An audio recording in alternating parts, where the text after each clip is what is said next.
kangwane kufuna ukuthi sikhathateke kangakanani nalokuye nje lesingakufunza ngayo le variant mhlawumbe singathi nje isengakafiki lapha kangwane, hoping that vele ngeke ifike. Calvin Dlamini will answer all of that later on the show at 7:30. And also will be joined by a communications officer from the Ministry of Home Affairs Mlambo Dlamini kuvakabandi nje ngama preparations 55 double celebration ekubeke ukuthi abe mhla ka 6 September. Dokumele ukuthi itole sibena government spokesperson akhuluma nje ngema achievements, major achievements live lasakabe nawo solo kwa live lathola inkululeko. Lamhla ke sidabe sibuka nje ukuthi ngabe amalungiselelo ahamba kanjani ngama activities lesingawagata kuwona lo msebenzi. And also I think sabona kule evini lephelele ukuthi Somhlolo Stadium is being renovated. Sona kuvuka ukuthi ngabe vele mhlambe sebahambe bafika phi, sebafika esigabane singanani yini mhlambe lebhekekile isiveni samaswati sisalungiselela kuya kuwo lo msebenzi. We'll be speaking to him at 6:30 this morning, so do stay with us. Lesikhathi yasibukela thamba embili kumaphepha ndzaba 8 this morning.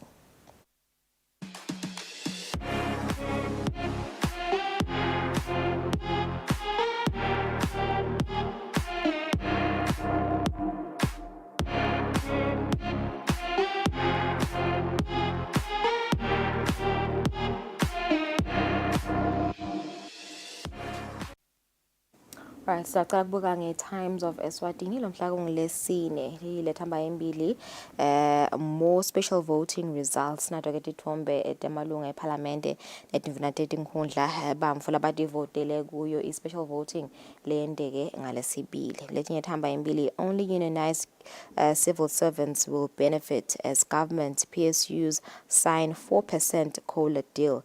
It will be backdated to April 2023 and lokuvakala kokuthi there are mixed feelings among members. Letinye thamba embili, a cop has been jailed 18 months in a rape case scandal. Kwenyele hamba embili, suspected human trafficking, 11 more kids found. And there was a major breakthrough in cop killing at Bycash. Kanzike kutemidlalo ku Times of Eswatini, the leading story speaks on clubs facing EFA ban over unpaid salaries as elite football office tightens screws. Teams repeatedly failing to pay salaries may not be allowed to sign new players, and this is according to PLE chairperson Mark Carmichael. On another one that is making headlines on the Times of Eswatini, what has befallen South Africa's Royal AM is coming for local teams, and this one speaks to Royal AM, which is currently banned from registering new players this season due to a verdict by the Federation of International Football Association, logui FIFA. Kanzike lenye lehamba embili, it's a PLE. No more long contract for players. Eswatini teams will no longer be allowed to tie players to long-term contracts. Another one that is coming from the international front, Watkins goals fire up Villa. Spoga leading headlines on the Eswatini Daily News. This Thursday, EPC tells court it is incapable of reinstating Mkhululi. Letinye lithamba embili, put demo kicks out, resigned police officer. Kwenye lihamba embili, Eswatini's GDP grew by 1.1%, headline inflation averaging 5.71% in 2023. On the Eswatini Daily News sport headlines, the one that is leading all of them, 500,000 Emalangeni EFA backing for Green Mamba after Young Buffaloes withdrew from the CAF Confederation Cup. Green Mamba is now entitled to 500,000 financial backing from the Eswatini Football Association for their CAF Champions League campaign. On another one, Pius Bafu is Nsingizini new captain. Kanzike kule qhamuka ngaphandle kwakuleli kutemidlalo Eswatini Daily News, Musiala injured in Bayern training. All right, 10 minutes after 6 o'clock, City beka lapho thamba embili. Let's take a break. Start with sifunza tindzaba teSwati.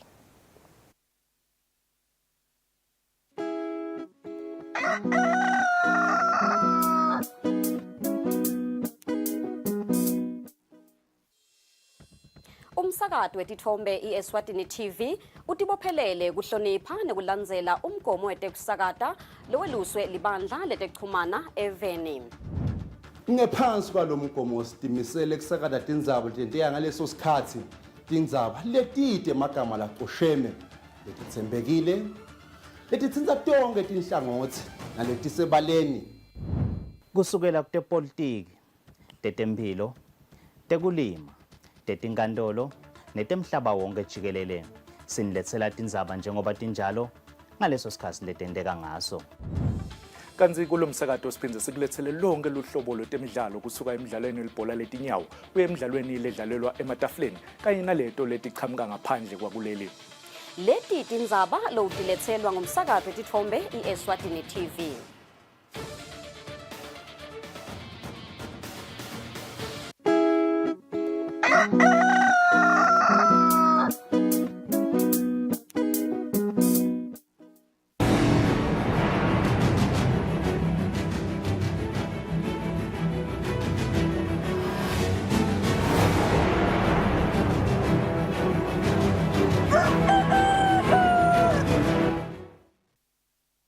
Kwelo muhla siphindze sikwamukele lihlelweni sibuke nathi tindzaba talapha ekhaya.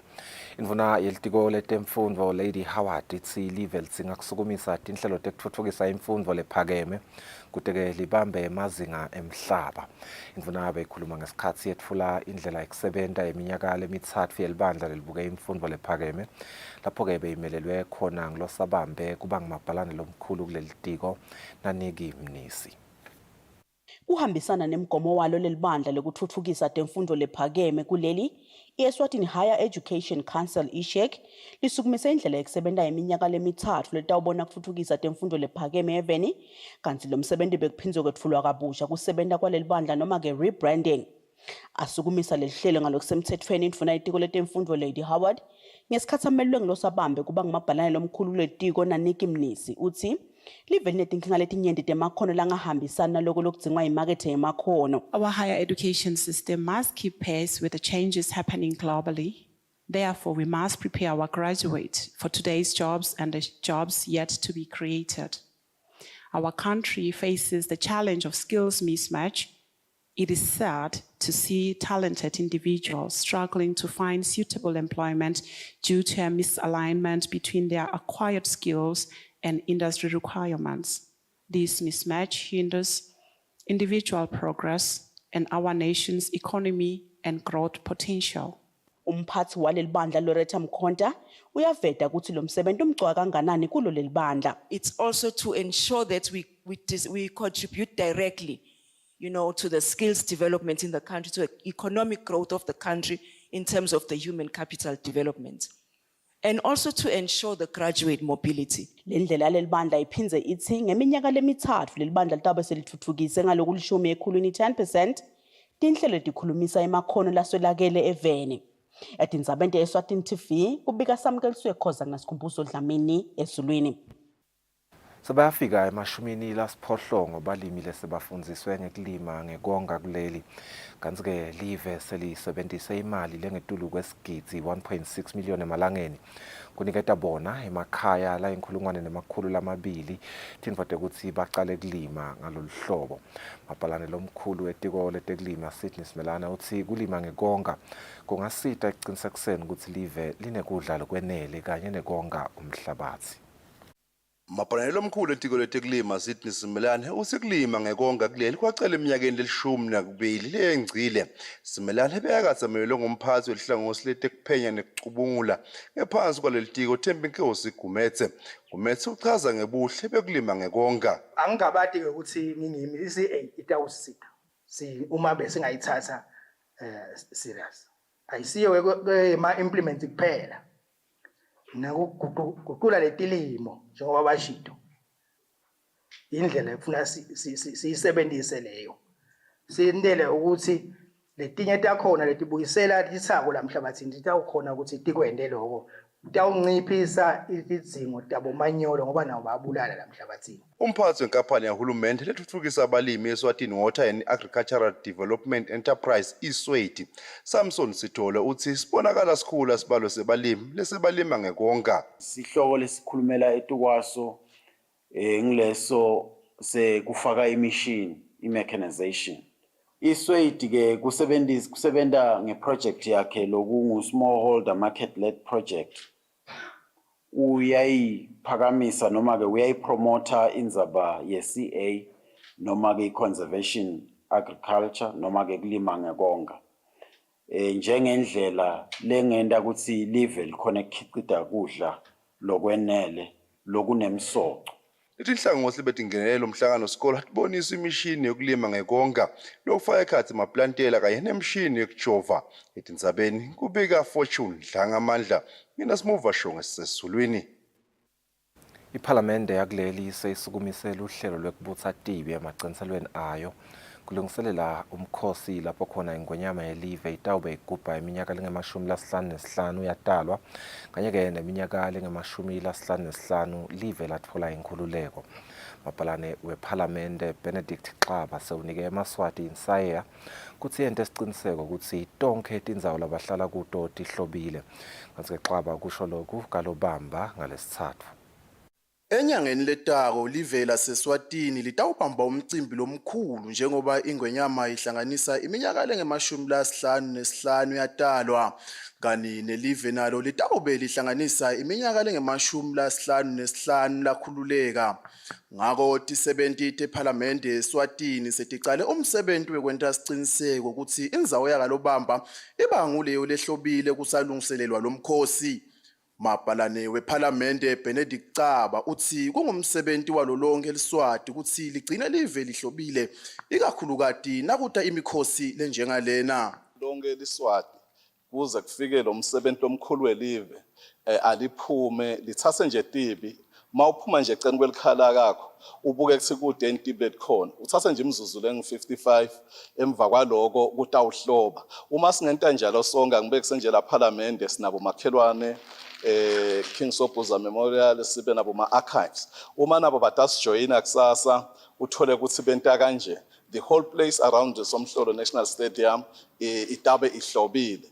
Live leSwatini latibophelela eminyakeni lendlulile ukuthi njalo ngempelasonto yekuphela kwenyanga sive sitawungenela umsebenzi wokubutha tibi eveni. Etindzabeni teSwatini TV ngumpendulo Gumbi Fortune Dlangamandla nasimuva shongwe kalobamba. Inhlangano yebachubi betmotolo letitfala sive eSwatini Khumbi and Buses Allied Workers Union itsike tisebenzi tayo tilungele kwetfala sive siyeke likhetfeni lolincane ngemgcibelo. Lokhulumela lenhlangano William Fakutse ukhutsata kutsi labachubi baletmotolo bacinisekise kutsi sive siphephile.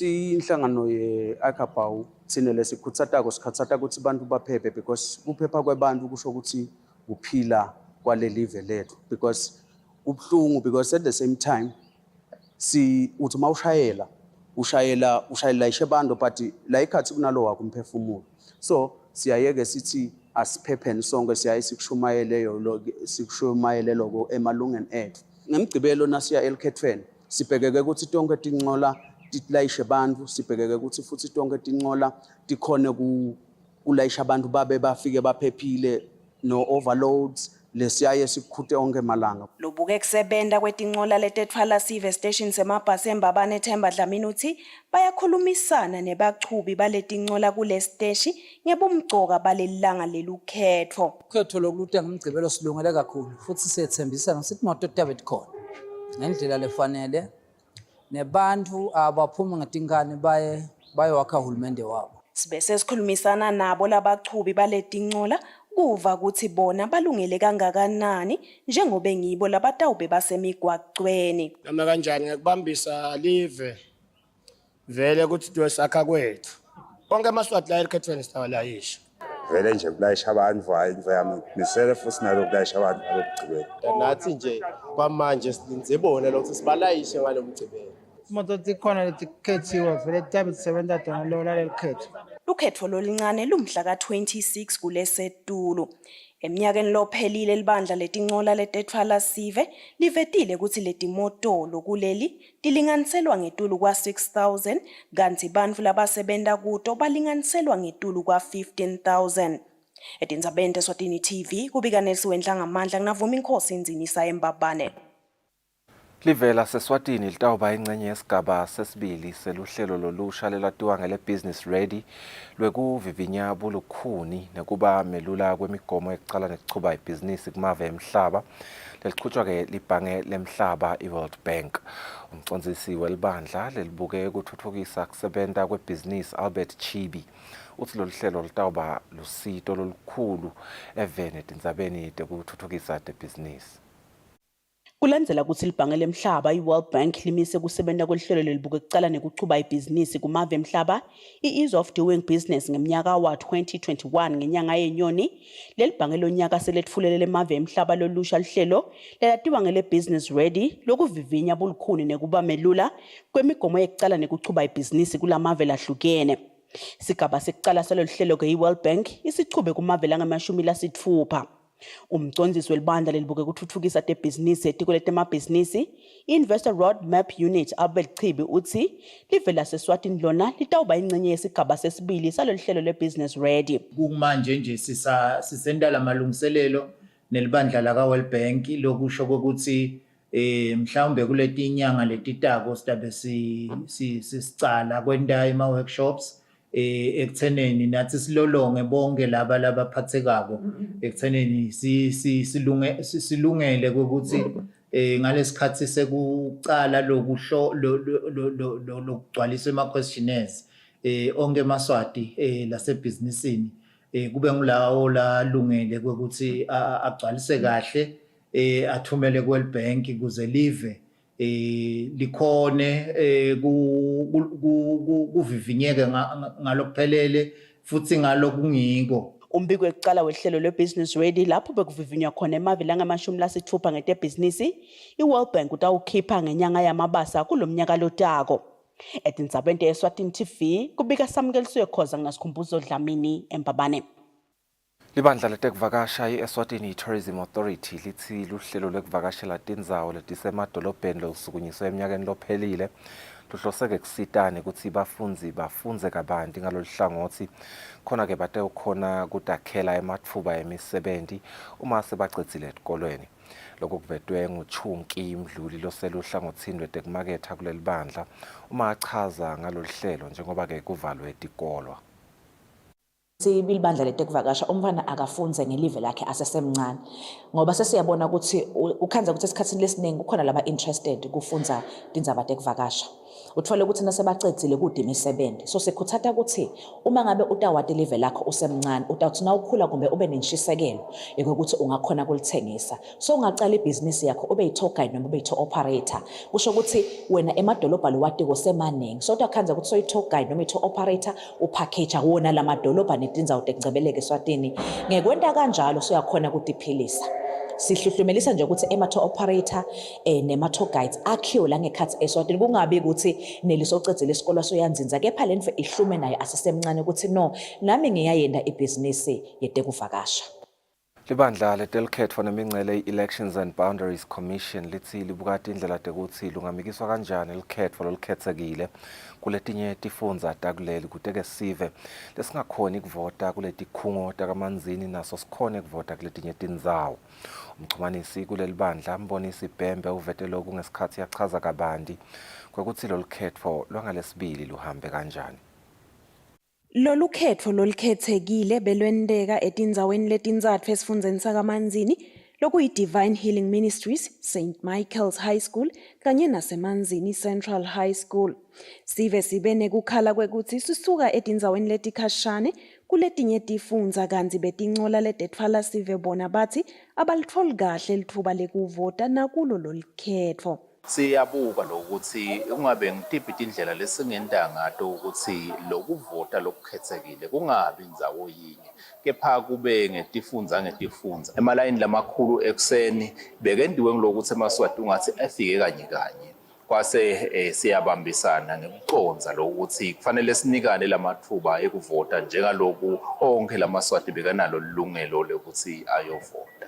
Ematilongweni nakhona lapho kugcinwe khona abanakefu nabathathe wethu umsebenzi uhambe kahle siyeva nasemaveni ukuthi lo msebenzi wekuvota nawo uhambe kahle njengaloku sinabo siba likhulu ngemave lane nawo beka sebenza wona umsebenzi we special voting.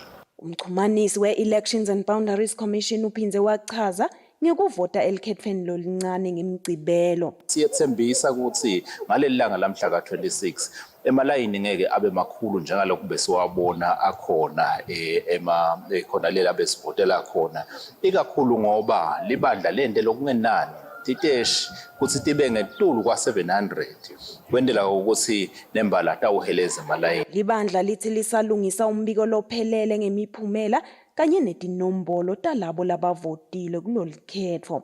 Sivele sibhalisele lukhetho lwalonyaka sesisonke singetulu kwa583,000. Etindzabeni teSwatini TV kubika Nelsiwe Ndlangamandla nginasimuva shongwe yenganini. Loyo lebekakatse ayimphunga mkhululi Dlamini uthi inkantolo yekwendlulisela emacala ide emandla ekulalela licala lapho libandla lelikhetho kanye nemingceleti inkundla likanye nelihhovisi lengcweti yetemthetho bafaka isicelo sekuthi lenkantolo ichithe isijubo senkantolo lenkulu lesithi lelibandla alifake lobekakatse ayimphunga mkhululi Dlamini eluhlweni lwebantfu labatawukhethwa esigabeni semalunga ePhalamende emphakathi kumaphilingo ngephansi kwenkundla yasesiphofaneni. Lithe nalichubeka nekutekwa lelicala ummeli Mzwandile Dlamini lomelele loyo beka impunga mkhululi Dlamini wathi inkantolo yekudlulisela emacala ukuthi ide manje kulela lesicelo lesifakwe libandla lelikhetho kanye nemingceleti inkundla. Inkantolo lenkulu yakhipha isijubo sekuthi libandla laka-EBC alibambe kabusha isigaba sekukhetha labatawumelela lukhetho kumaphilingo emphakathi esigabeni semalunga ePhalamende noma-ke bafake igama lamkhululi Dlamini elihlweni lalapho labanconya kulo mphakathi. Lokhu kulandzela ukuthi i-EBC wathe mkhululi akakavumeleki ukungenela lukhetho emphakathi emaphilingo njengalokho angasiwa khona. Ummeli Mzwandile utshelele inkantolo ukuthi lalalelwa leyinkantolo lenkulu lelicala nayikhipha lesijubo kude umthetho lwaphulwa ngakho akaboni ukuthi nayingenelela inkantolo emacala ndlulisiwe itabilungisani. Lo mmeli uthi lesicelo lesifake nge-EBC sihlose kubuyeta kabusha sijubo lesakhishwa inkantolo lenkulu. Lo mmeli le-EBC Mbuso Dlamini uthi lateka lelicala inkantolo lenkulu kunyenti lokungahambanga kahle uthi kungaleso sizathu bacela ukuthi ingenelele inkantolo yemacala ndlulisiwe. Mbuso uthi inkantolo lenkulu yakhipha isijubo lebekathe kungasiso lesebesifuna ngomkhululi. Uqhubeka uthi yalelela yaphinze yakhipha isijubo kulendzaba ide ubufakazi lobenele. Uthi inkantolo lenkulu bekumele ivumele bameli bafake ubufakazi lobufungelwe. Ngesikhathi kuhlanganiswa lo mbiko belisachubeka nekutekwa lelicala kanti libhentshi lelilalele lelicala liholwa lijaji Majahengaba Dlamini. Etindzabeni kubika Fortune Dlangamandla ngisenkantolo lenkulu.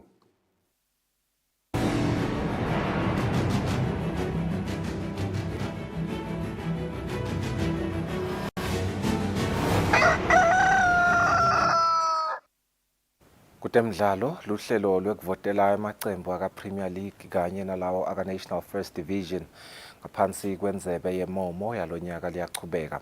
Lapho khona-ke lamacembu lang-28 sekafike kumavoti langetulu kwa-61.2 million. Insingizini Hotspurs yesifundza saseshiselweni levikela lendzebe ihleti esicongweni ngemavoti langetulu kwa-12 million. Luhlelo lokuvotela emacembu aka-Premier League kanye nalelo laka-National First Division ngaphasi kwendzebe yemomo cup yalonyaka liyachubeka lapho khona liselelwe amaviki lamathathu. Insingizini Hotspurs levikela lendzebe ihlete esicongweni ngemavoti lang-12 million lapho khona ilandzelwa licembu leMonon Pirates yona lenemavoti lang-10.4 million. I-Pickspeak Black Swallows yona isendzaweni yesithathu. Emacembu lamakhulu lokuyimbobeni Swallows yona isendzaweni yesihlanu inemavoti langetulu kwa-7 million ilandzelwa iManzini Wanderers yona lesendzaweni yesithupha bese kuthi iMbabane Highlanders isendzaweni yesikhombisa. Lamacembu lamakhulu solo akakhona kufika-ke kumavoti lang-10 million. Nakaphelele amacembu aka-Premier League kanye naka-First Division sekatfola emavoti langetulu kwa-61.2 million. Lilanga lekugcina lekuvotela emacembu kutawuba ngumhla ka-18 kule nyanga letako. Kanzi amancama lendzebe atawubanjwa mhla ka-30 kule nyanga letako. Lubikela umsakathi Eswatini TV kutemidlalo ngilinda Dlamini kanzi umbeke uhlanganiswa nguFabrice Msonela eMbabane. Ngaleyo-ke yemomo cup voting siyatephetsa tindzaba telisuku tekucala lomhla ekuseni sibahlole emakethe sitawubuya sichubeke nelihlelo.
ubusebiyelele wena Mswati wabusa phambi kwetitha wasuyatindlula wasuyahamba wasuyashashabula uyimbubu ngwenyama ngumkhokho yabalekela udla emathole ezinyathi wena waphakathi ethi Umnyaka wa-2023 ngumnyaka lomkhulu eSwatini njengoba live lihalalisela ingwenyama yenkosi Mswati wesithathu iminyaka lengama-55 yadalwa lehlanganiswe nokugubha iminyaka lengama-55 live latfola amazibuse. Kugcamisa lo mkhosi lomkhulu welive umsakazo weSwatini TV umemasive ukuthi sibukele tinhlelo letikhombisa imisebenzi yentuthuko yelive leyasukunyiswa yaphinze yasekelwa silo inkosi Mswati wesithathu lesolo isimamise live nalomuhla. Inhlelo lingena njalo ngelisonto ngensimbi yesine entsambama. Halala mbangazitha, halala eSwatini.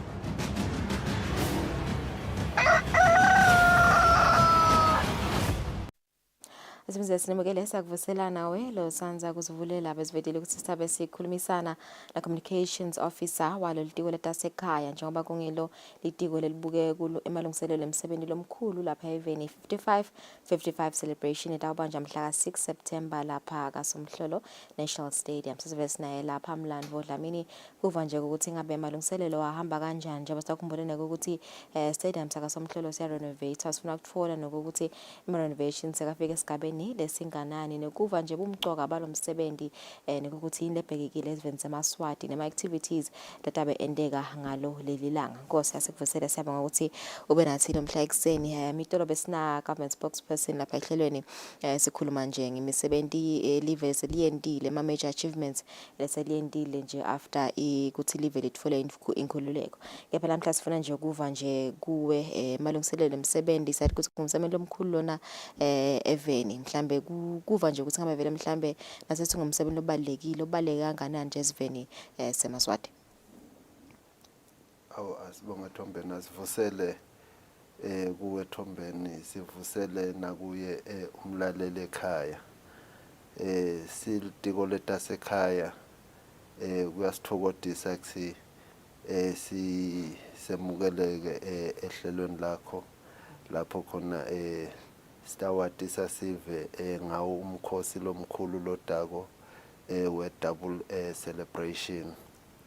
Kalo mkhosi lona ubalulekile kithi sonke singemaswati ngoba kwekucala nje sitabe sigubha umkhosi wekutalwa kwengwenyama inkosi Mswati wesithathu siphinze sigubha nemkhosi lapho live lathola khona amazibuse. Angathi ke noma ngidathi kuyinhlanhla yini kithi thina emaswati ukuthi ingonyama yethu idalwe ngalomnyaka lephinze nelive lathola amazibuse.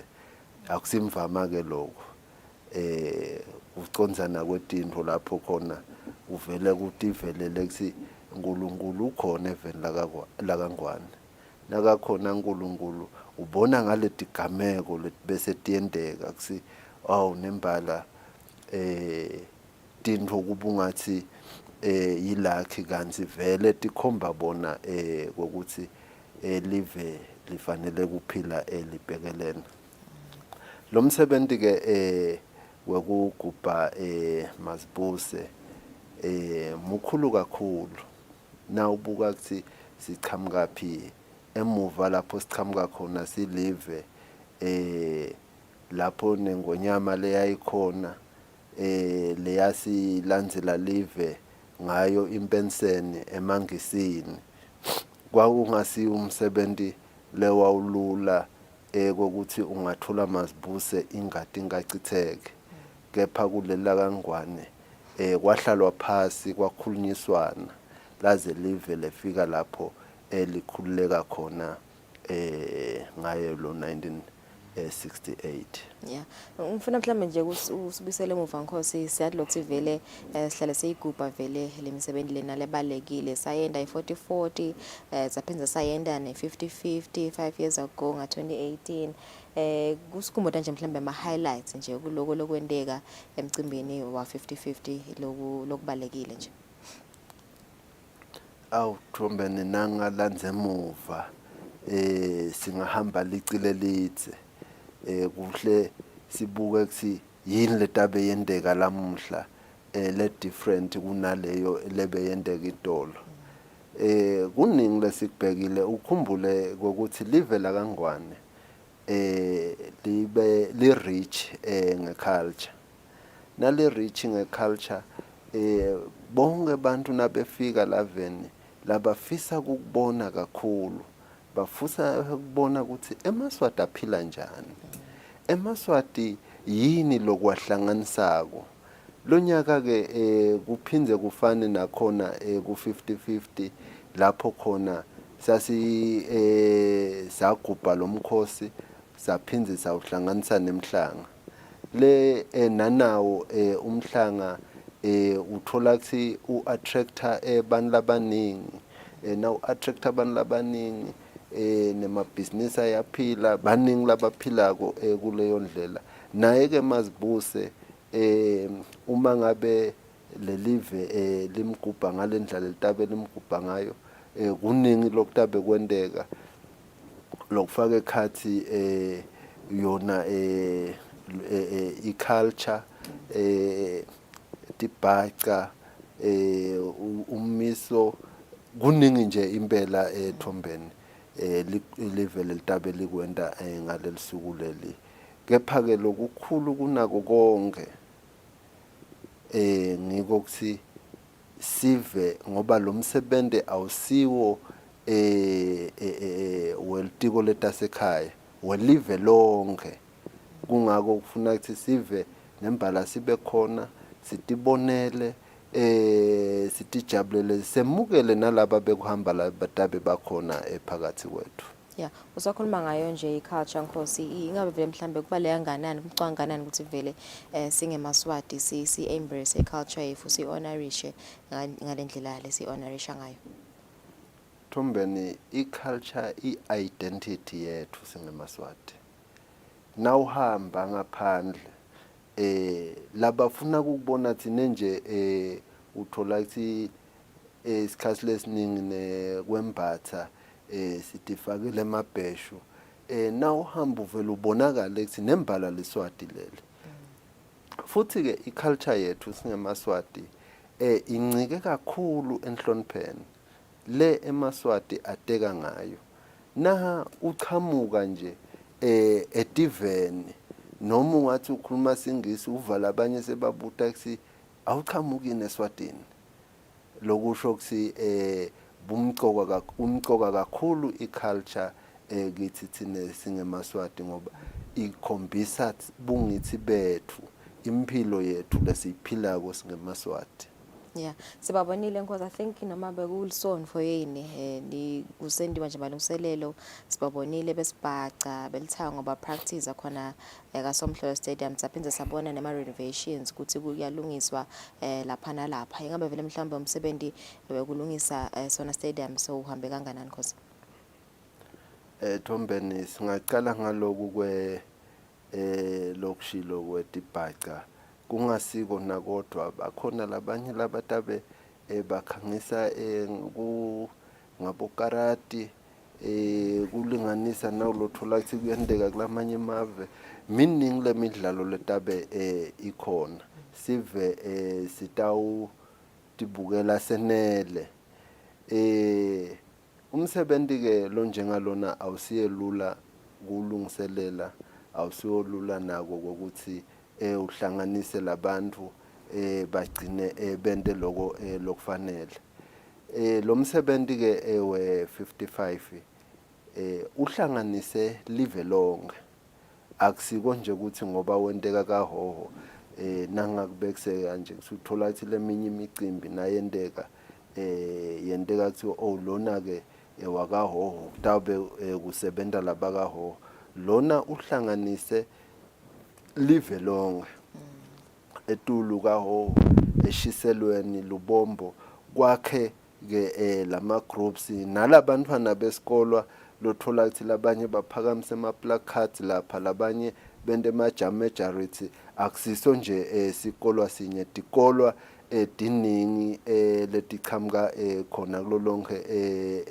lamswati nakuko letikolwa lomunye oke wabuta nje kuthi angabe ngiphi ke criteria lenisebenzisile kuze kuthi nikhethe labantwana noma nithethe nje bangani benu Thombeni litiko na liqala imisebenzi lenjena alisebenzi lodwa uthola ukuthi kunematiko bo Ministry of Education lana nje siyahlanganisa nabo REO lapho kwatholakala ukuthi kule mimiso leto tikolwa letihambe phambili emincintiswaneni ngoba kuye kube nale mincintiswano tikolwa lapho hlangana khona kwase ke kuyathathwa labo bantwana kanjalo nelithango kanjalo nakulamanye ama groups boma majority nalokunye uthathwa labo bantwana labanye ke uthola ukuthi laba vela kwetiko ukuthi awu mina nginananga umdlalo nangu lengifisa ukuthi ngiudlale esiveni eseke kuyabuya uyavethu uyadlala nalabe poem nje khona labaqhamuka ka railway nabo akusinje bantu labanye bayefika bacele kudlala sibuke silitiko ukuthi oh kuyalunga yini bangene badlale ngoba umsebenzi lo njena awusiwe umuntu munye wonke umuntu ukuthi loyo lofisako asisheshe asonzele aconnect afakwe ku schedule umsebenzi wona so hambile libanga lelikhulu nasicocisana nabo lababuka yona entertainment bashilo ukuthi awubona seba ready noma bongathi kusasa abangene ensimini sebalungele ukuthi bangene ensimini naso ke inkundla yakasomhlolo letabe vele kungiyo le hostel omsebenzi lomkhulu kangaka inkundla ke siyayati seyinesikhathi uthola ukuthi nelitiko laka sports likhona lelikwentako uzama ukuthi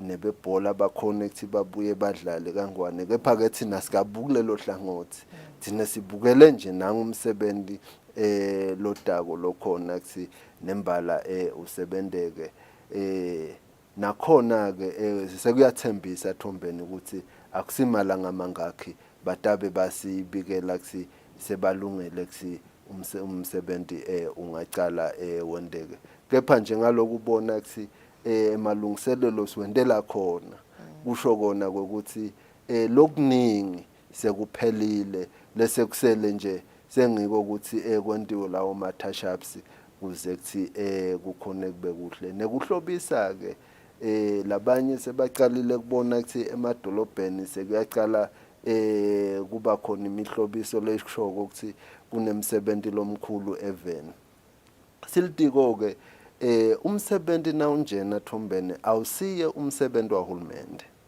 umsebenzi welive nabo somabhizinisi nabo masipala siyabakhuthaza silitiko ukuthi abasukume phela bahlobise emadolobha kuhlotshiswe tindzawo la kuthengelwa khona kube nje etitolo nasendlula ubone ukuthi awunayile emblem noma le logo ya 55 ipostiwe lapha yana bonakala ukuthi nembala live linemkhosi lomkhulu kuze kuthi nalabaqhamuka batawuvakasha even nangabe lomnye besajika nje kusasa uthole ukuthi soyahlala uthi awu asengihlale ngidawubona ukuthi bakangwane benta njani ngaleyo ndlela ke uthola ukuthi live liyaphila bosomabhizinisi bayaphila le logo ke imahala Thombeni kepha ngibabathe ngiyabuka nala etithombeni takho nawe ude ethombeni lesevele ku sitawubonana nasiphuma siyakhuthaza sive ukuthi ngiloyo naloyo lapha khona akavele asukumele etulu ngumsebenzi wethu sonke lona akusiyo umsebenzi wemntu munye. Ilogo yatholakala etiko e-ofisini la communications noma ushayile nje licingo 76063938 siyakhona ukuthi sikhulumisane sikunikete ayibhadalelwa imahala ha so siyakhuthata sive noma so print leyo A4 yakho uyayibeka lapha yana kutawu ngilokuhle lokho lokuncane nalokukhulu ekugcineni kwakhona agcine kwenta umsebenzi welive ube muhle. Yeah. Kukulungisa nje Nkosi isinayo ilogo yavela Dlamini. Babukela emakhaya bayayibona bese ngesicala singayifaki Nkosi. Kubuda nje Dlamini ukuthi mhlambe njengoba solo nje sichubeka sikhuthatane kucudela service amaswati ukuthi siye kulomsebenzi lomkhulu welive. Ngabe litiko noma mhlambe uhulumende kukhona indlela la tibekile in place kubambisa nje service amaswati ukuthi mhlambe kutaba ne free transport mhlambe umuvunjelo sokele kubodo mahasha big band kukhona le transport mhlambe lenilungisile kukhona into enhlelweni teni lokho ukuthi nibambise leso sivele sesingasikhona ukuphumelela mhlawumbe. Ngibonga Thombeni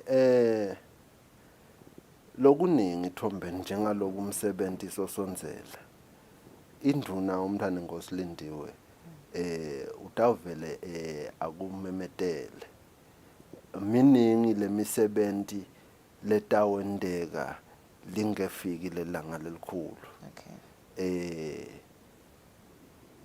Ngingabekisa nje mhlawumbe kuhalalisa kuphatha point emakhosi kepha konke lokho akusiko kwethu thina ngalana sibantwana thina ukuthi nje sathi sesive sikhuthade sive ukuthi ngiloyo naloyo akasukume lapho hleli khona alungiselele lo msebenzi lomkhulu. Siyethemba ukuthi umntana ngosilindiwe nakukuhle kuNkulunkulu kutathi kuphela leliviki utabe sekasikhanyisele ukuthi ngelanga lelinguthi kutawube kwendeka ukuthi ngelanga lelinguthi kutabe kwendeka ukuthi kepha nje kwamanje lesingakugcizelela noma lesingakusho esiveni ngilokusho ukuthi lelilanga lekugubha lomkhosi lona limhla ka6 September kuwo unyaka lo setulu. Kungaba kugcizelela ukuthi kuze kuthi wonke eliswati atilungiselele ukuthi nembala ete kulomsebenzi ye transport sitayishiya kuye longange mntana Nkosi ngeke kuthathe emalanga masinyana taba sadisa ukuthi itawuba khona noma kutawubade. Okay, kokugcina nje Nkosi kafishane mhlambe nje kuva isikhathi sekufika nesikhathi sekuhlala phansi ukuthi ngabe sive sibheke ukuthi sesihleli phansi ngabanje isikhathi khona enkundleni kaSomhlolo. Thina Thombeni silitiko emagede kutathi nakushaya insimbi yesithupha sikise ekseni atabavuleka.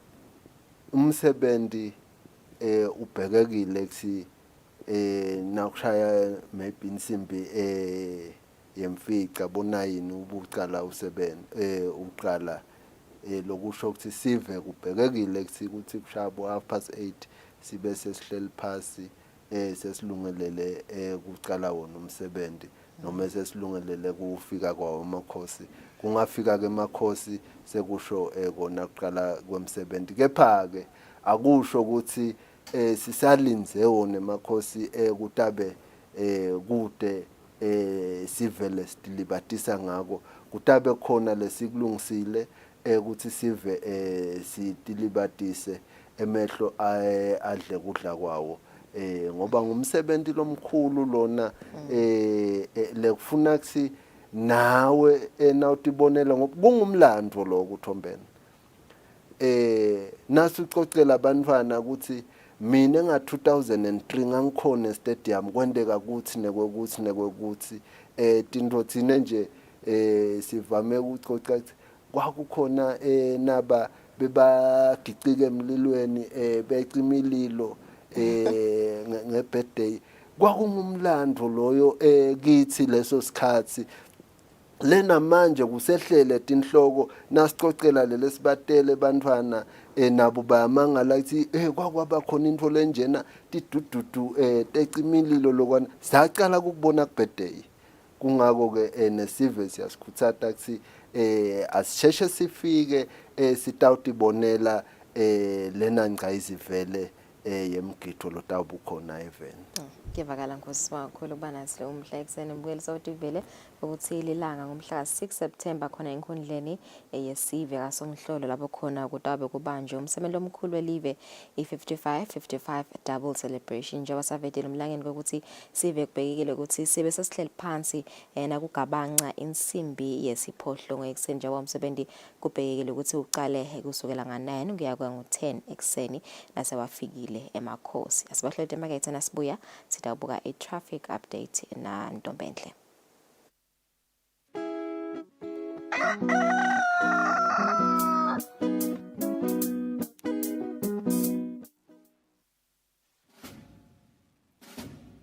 Lesi sikhathi lapho khona emaphoyisa agubha kuba khona kwawo even. Kulapho kukhuthathwa khona sive ukuthi sike sihlale phansi sibuke bumcoka bemaphoyisa empilweni yabantu. Siphindze sibuke tindlela letinsha tekuphepha kubo bonke bucala lobuveta sihloko. Sive sakangwane siyakhunjutwa ukuthi singawafaki emaphoyisa etinkulumeni tepolitiki ngoba liphoyisa alingeni futhi alingenelani nepolitiki. Emaphoyisa alwa nebucala netingoti temgwaco kuphela nje. Ingako emaphoyisa athi wonke umuntu eveni akahlale ngaphandle kwekunceneka ukuthi angahle ahlaselwe tilwane tasendle. Umuntu lohlala Eswatini akatiphilele atisebentele ngaphandle kwekwesaba kuhlaselwa kwemucwa nekucekelwa phansi kwempahla yakhe. Nawe wena lophathekile emaphoyisa athi digulele kahle uze uphile ngaphandle kwekuphatamiseka. Lokungenteka ngekuthi tidlova tingene tihlasele labo labakunakekelako kuleyo ndlu. Sive lesihlakaniphile nguleso lesiphakamisa kusebenta kwemaphoyisa nabo bonke labalwa nebucala. Ngale kwaloko timbungushe tiyawuwangenela emazinyane kungenamuntu ekhaya. Lo mlayeto niulethelwa ngemaphoyisa embube abambisene nomsakato wetithombe.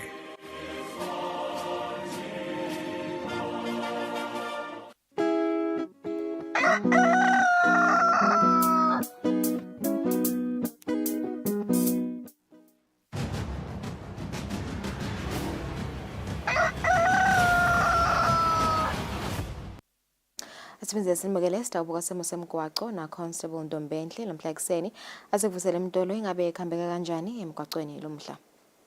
Ngikuvusele Thombeni ngivusele naye umbukeliwe Kusile breakfast show. Imigwaco elivela kangwane sesihlolile cishe yonkana imigwaco leminengi iyahambeka kepha ke singathanza nje ukukhuthaza bona abashayeli basasebenzisa yona imigwaco kwekuthi abagase emigwacweni ikakhulukazi tigodi letikhona noma ke ema potholes kuleminye imigwaco elive kulandzela kona kwekuthi nangabe ungagadi noma ke uhamba ngelitubane lelisetulu ukhanza sowufika leto tigodi ugcine sekwenteka tona tingoti. Inani letimotolo kenyalo ekseni seliqalile liyaphakaphakama ikakhulukazi emadolobheni elive lamakhulu kanti nabo labahamba ngetinyawo siyanaka ikakhulukazi edolobheni kumathapha inani labo seliphakeme cishe kakhudlwana ke khona. Sithi nje nabo basahamba ngetinyawo basawela yona imigwaco abawele la kufanele khona baphindze futhi bahambe eceleni kwemigwaco kuma pavement kuze ukuthi baphephe nabo basawusebenzisa umgwaco. Emadolobha elive omane tipane temgwaco tiyasebenza tonke ngalokufanele kanti nemigwaco lengenela kuwo lamadolobha iyahambeka kude lokungakanani lokungamvimba umshayeli kwekuthi awusebenzise. Umgwaco lomkhulu lo suka khona ehekeni laseNgwenya uye kaManzini lokufaka eKhathi naye eMalagwane uyahambeka kude isikhinyabedo lesikhona nyalo ekseni. EKhathi edolobheni kumathapha sisolile nakhona umgwaco losuka khona Mathangeni noma ke kaNdlunganye uye khona eSibhodweni.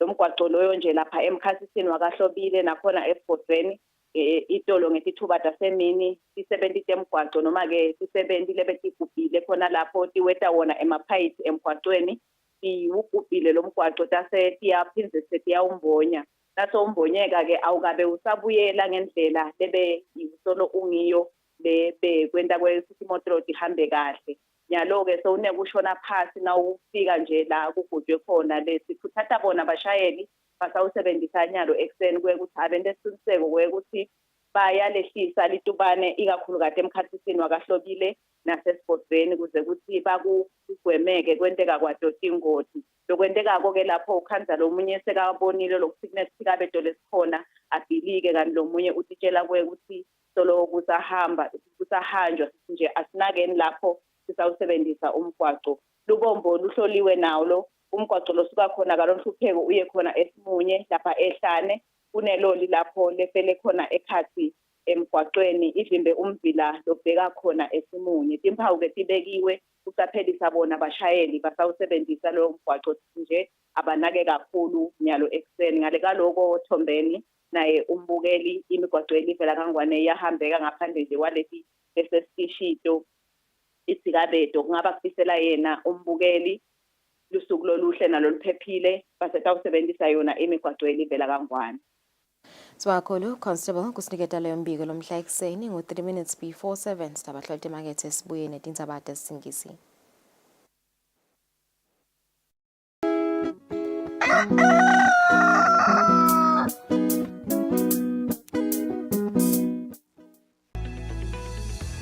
Libandla letelukhefo nemingcele i-EBC latisa sive semaswati kutsi mhla ka-26 Ingci 2023 lilanga lelibekelwe sigaba selukhetfo lekucala. Kuletigaba sive sitabe sikhetsa labachudzelana kuba indvuna yenkundla noma kuba lilunga lephalamende emiphakatsini yabo. Tikhungo tekuvota titawuvulwa ngensimbi yesikhombisa kudzimate kube insimbi yesikhombisa ntsambama. Sive siyacelwa ukuthi sikhumbule kuphatsa bomatisi baso siphinde sigcine nesikhatsi. Livoti lami libalulekile futhi alithengiswa. Ngede ngasala nasakha live letfu.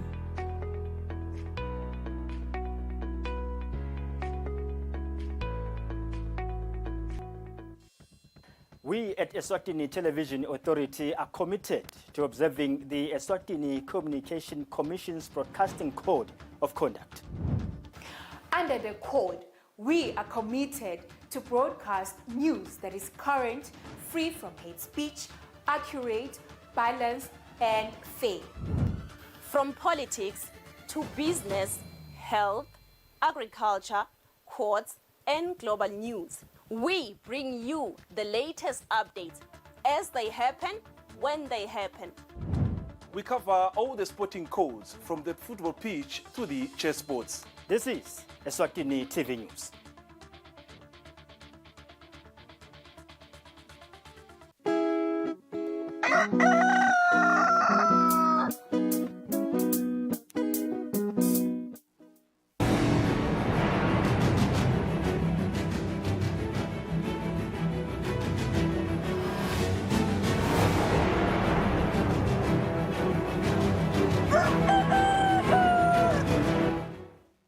Welcome back. Thank you for staying with us. It's 7 o'clock. This is the news.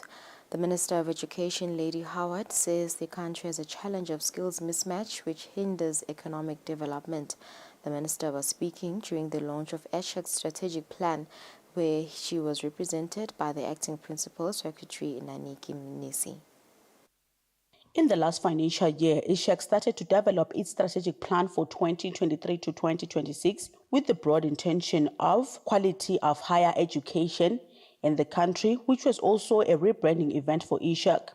The Minister of Education, Lady Howard, represented by the acting PS Naniki Mnisi, says Eswatini needs to ensure graduate mobility through a globally comparative higher education. Our higher education system must keep pace with the changes happening globally.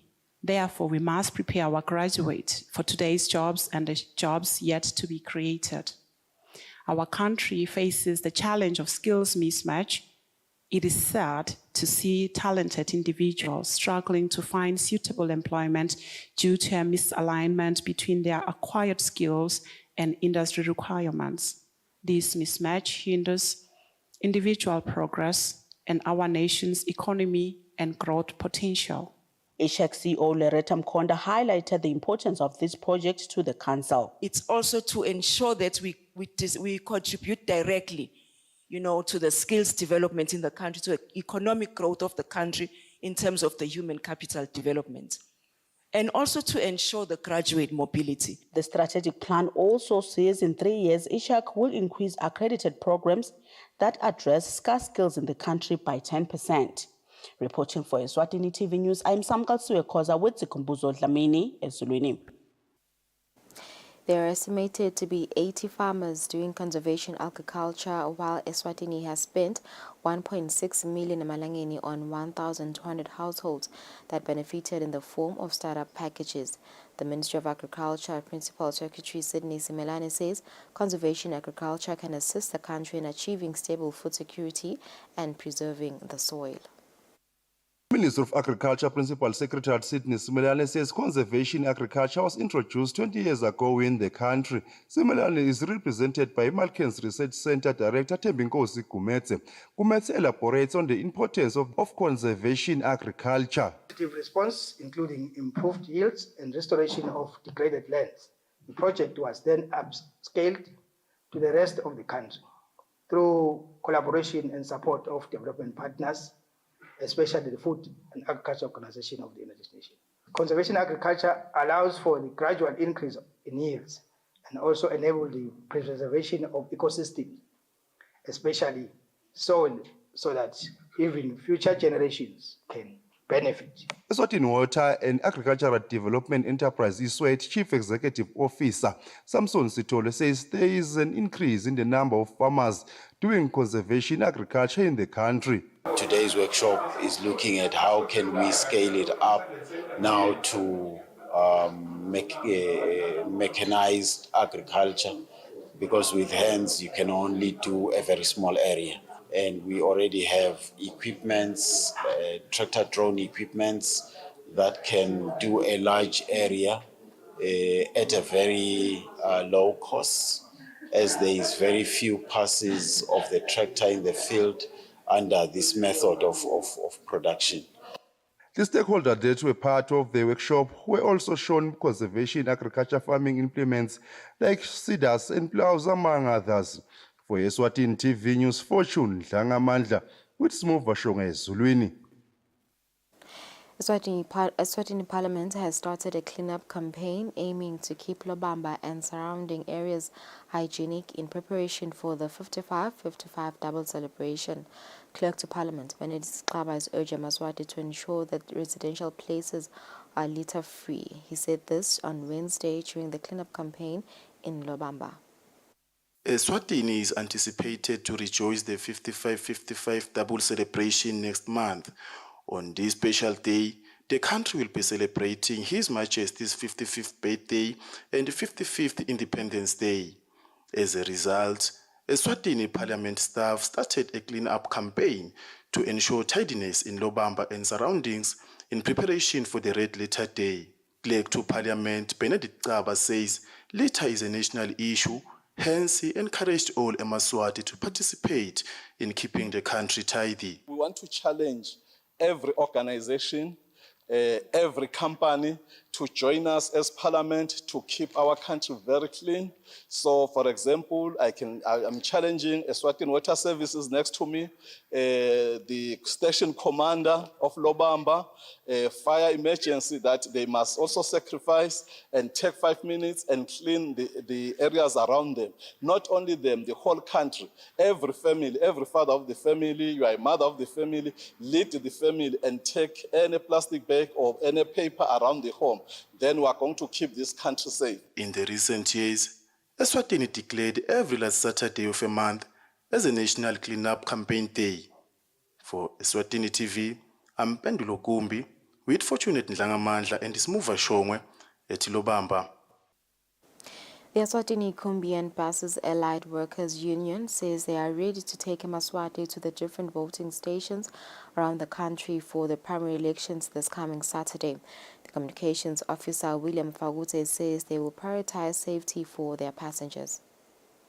The communications officer of the Eswatini Kumbi and Buses Allied Workers Union urges public transport drivers to ensure that everyone arrives safely at all the voting destinations by following all road signs and protocols. He strongly discourages overloading, stating that this is part of the reasons that cause the rise in road accidents. Inhlangano ye-Akapawu thina lesikhutsatako sikhatsata ukuthi bantu baphephe because kuphepha kwebantu kusho ukuthi uphila kwaleli live lethu because ubhlungu because at the same time uthi ushayela ishe abantu but la ikhathi kunalo wakho umphefumulo so siyayeke sithi asiphepheni sonke siyaye sikushumayele lokho emalungeni ethu ngemgcibelo nasiya elikhethweni sibhekeke ukuthi tonke tinqola tilayishe abantu sibhekeke ukuthi futhi tonke tinqola tikhone kulayisha abantu babe bafike baphephile no overloads lesiyaye sikhute onke malanga. The Mbabane bus rank manager Themba Dlamini says they have already engaged their drivers on ensuring safety during the elections. Thola ukuthi ngomgcibelo silungele kakhulu futhi siyethembisa ngisithi imoto tabe khona ngendlela lefanele nebantu abaphuma ngetinkani bayowakha uhulumende wabo. Drivers who will be on the ground on the day also shared that they are ready to take eMaswati to the different voting stations. Amakanjani ngekubambisa live vele ukuthi dosakha kwethu onke amaswati la elikhethweni siyawalayisha vele nje kulayisha abantu vayami misele futhi nalo kulayisha abantu abokugcibela nathi nje kwamanje silinzebona lokho sibalayishe ngalomgcibelo imoto tikhona letikhethiwe vele tabe tisebenza dona lo lalikhetho. The primary elections will be held this coming Saturday.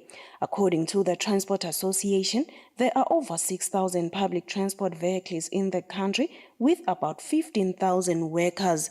In total, over 583,000 people have registered for these coming elections. For Eswatini TV News, Nelson Dlangamandla, Vuminkosi Nzinisa, Mbabane. The Kingdom of Eswatini will be part of Phase 2 of the World Bank's Business Ready program. The director of the Eswatini Investor Roadmap Unit, Albert Tsibi, says the program has 10 indicators, including the use of technology in business. Following the discontinuation of the Ease of Doing Business project in September 2021, due to various reasons, the World Bank has introduced a new benchmark program, Business Ready, which seeks to improve data integrity. Phase 1 of the program is being rolled out in 60 countries. The Kingdom of Eswatini Investor Roadmap Unit Director Albert Tsibi says the program will be implemented in the Kingdom on the second phase. Topics will include taxation.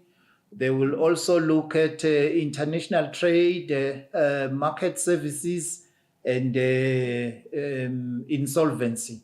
Insolvency, you remember, was also part of Ease of Doing Business, where we look at how easy, whenever you fail as a business person, it must be easy for you to close down or even get another opportunity to rethink maybe the structure of the business. Currently, we are in consultations with the World Bank.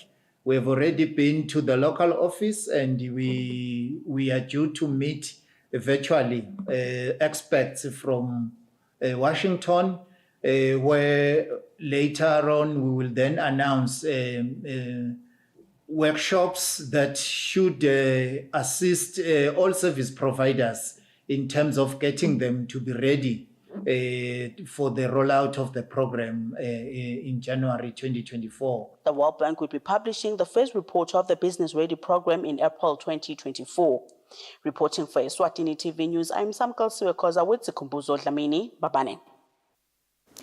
The Eswatini Tourism Authority says the city-to-city tour strategy, which is aimed at promoting urban tourist attraction centers during school trips, has boosted domestic tourism. This has been said by the marketing officer Chungi Mdluli when giving details about the strategy, stating it also provides an opportunity for learners to realize that there are entrepreneurship opportunities in this sector. Eswatini Tourism Authority partnered with municipalities. We signed MOUs with Ezulwini Municipality, Manzini Municipality, and Babane Municipality. The main objective is to promote city tourism in the cities.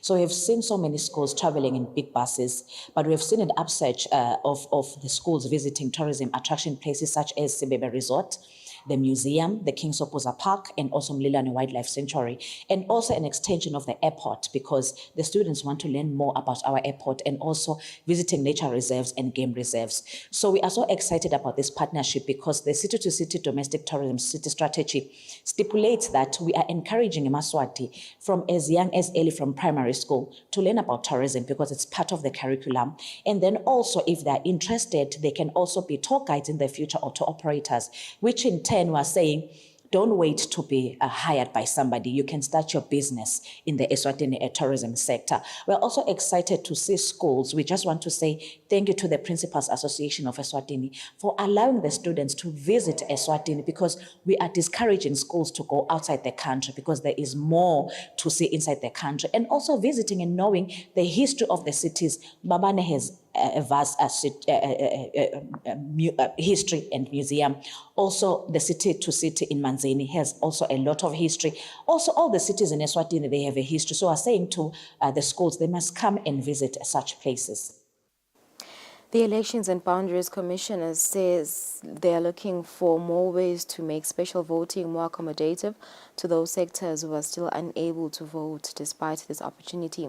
The Communications Officer Mbonisi Bembe, when giving an overall update of how the special voting held on Tuesday. The special voting sites in the Manzini region were at Divine Healing Ministries, St. Michael's High School, and Manzini Central High School. The Elections and Boundaries Commission says it is compiling a report and statistical data on the elections, which will be shared with the public once completed. Siyabuka lokuthi ungabe ngitiphi indlela lesingenda ngato ukuthi lokuvota lokukhetsekile kungabi indzawo yinye kepha kube ngetifundza emalayini lamakhulu ekseni bekendiwe ngilokuthi eMaswati ungathi afike kanye kanye kwase siyabambisana ngikuconza lokuthi kufanele sinikane lamathuba ekuvota njengaloku onke laMaswati bekanalo ilungelo lokuthi ayovota. Ematilongweni nakhona lapho kugcinwe khona abanakefu nabatsatse wethu umsebenzi uhambe kahle siyeva nasemaveni ukuthi lo msebenzi wekuvota nawo uhambe kahle njengaloku sinabo siba likhulu ngemave lana nawo beka sebenza wona umsebenzi we-special voting.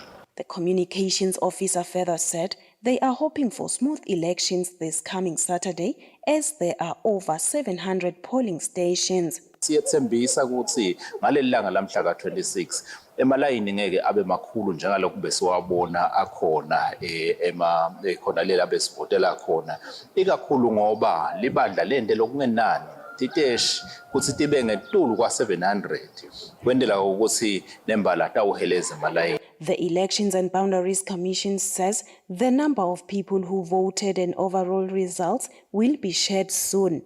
For Eswatini TV News, Nelson Langamandla, Smuva Shongwe, Nkanini. Ex-Senator Mkhululi Dlamini says the Supreme Court lacks jurisdiction to preside over the application brought before it by the Elections and Boundaries Commission that seeks to set aside High Court's ruling that the Supreme set aside a judgment issued by the High Court where, among other things, the court ruled that ex-Senator Mkhululi Dlamini's name should be among those nominated for Member of Parliament under Mapilingo chiefdom. When the trial continues in court, Mzwandile Dlamini, the lawyer representing ex-Senator Mkhululi Dlamini, informed the Supreme Court that it has no jurisdiction over the matter. The High Court issued a ruling that the Elections and Boundaries Commission should hold a special nomination process at Mapilingo Umphakathi to determine the nomination of outgoing Senator Mkhululi Dlamini or include his name in the list of nominees for Member of Parliament for the same Umphakathi. EPC had gone to court to seek an order that this ruling should be set aside. This was after EPC removed Mkhululi's name on the voters' roll under Mapilingo chiefdom. Lawyer Mzwandile informed the full bench of the Supreme Court that when the matter was heard by the High Court, there was no miscarriage of justice. He says it is for that reason that there is no need for the Supreme Court to exercise its supervisory powers over the matter. The lawyer continued to state that the application by EPC that is before the court seeks to review the ruling of the High Court. On the other hand, EPC representative Mbuso Dlamini informed the bench that when the matter was heard by the High Court, there was miscarriage of justice. He says this is because the High Court granted an order that was not prayed for, and this is not permitted. He further added that the High Court decided on the matter without proper evidence. He adds that the High Court was supposed to allow filing of affidavits. At the time of compiling this report, the court was still in session. The bench is led by Supreme Court Judge Machahenga Dlamini. For Eswatini TV News, Fortune Dlangamandla, High Court. The Elections and Boundaries Commission encourages the Federation Organization of the Disabled People in Eswatini to communicate with them on the employment of people living with disabilities to work in the elections on Saturday. This was said by the APC Communications Officer Mbonisi Pembe when explaining the employment of people living with disabilities during the elections.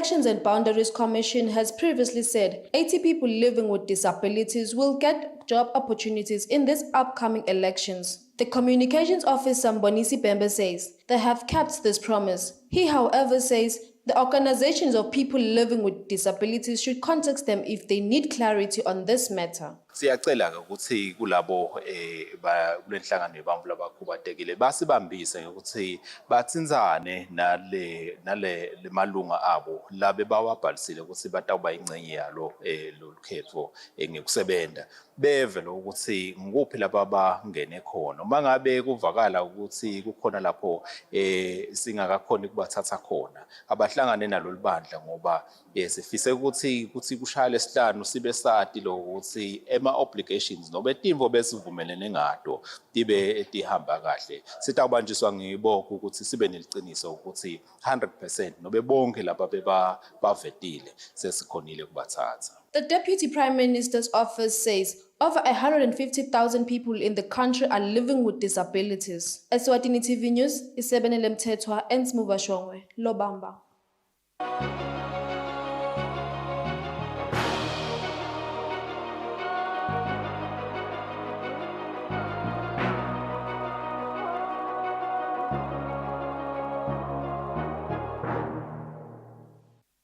Let's take a look at news making headlines internationally. With Zimbabwe's general election taking place this Wednesday, the country's long-standing economic woes are top of many voters' concerns.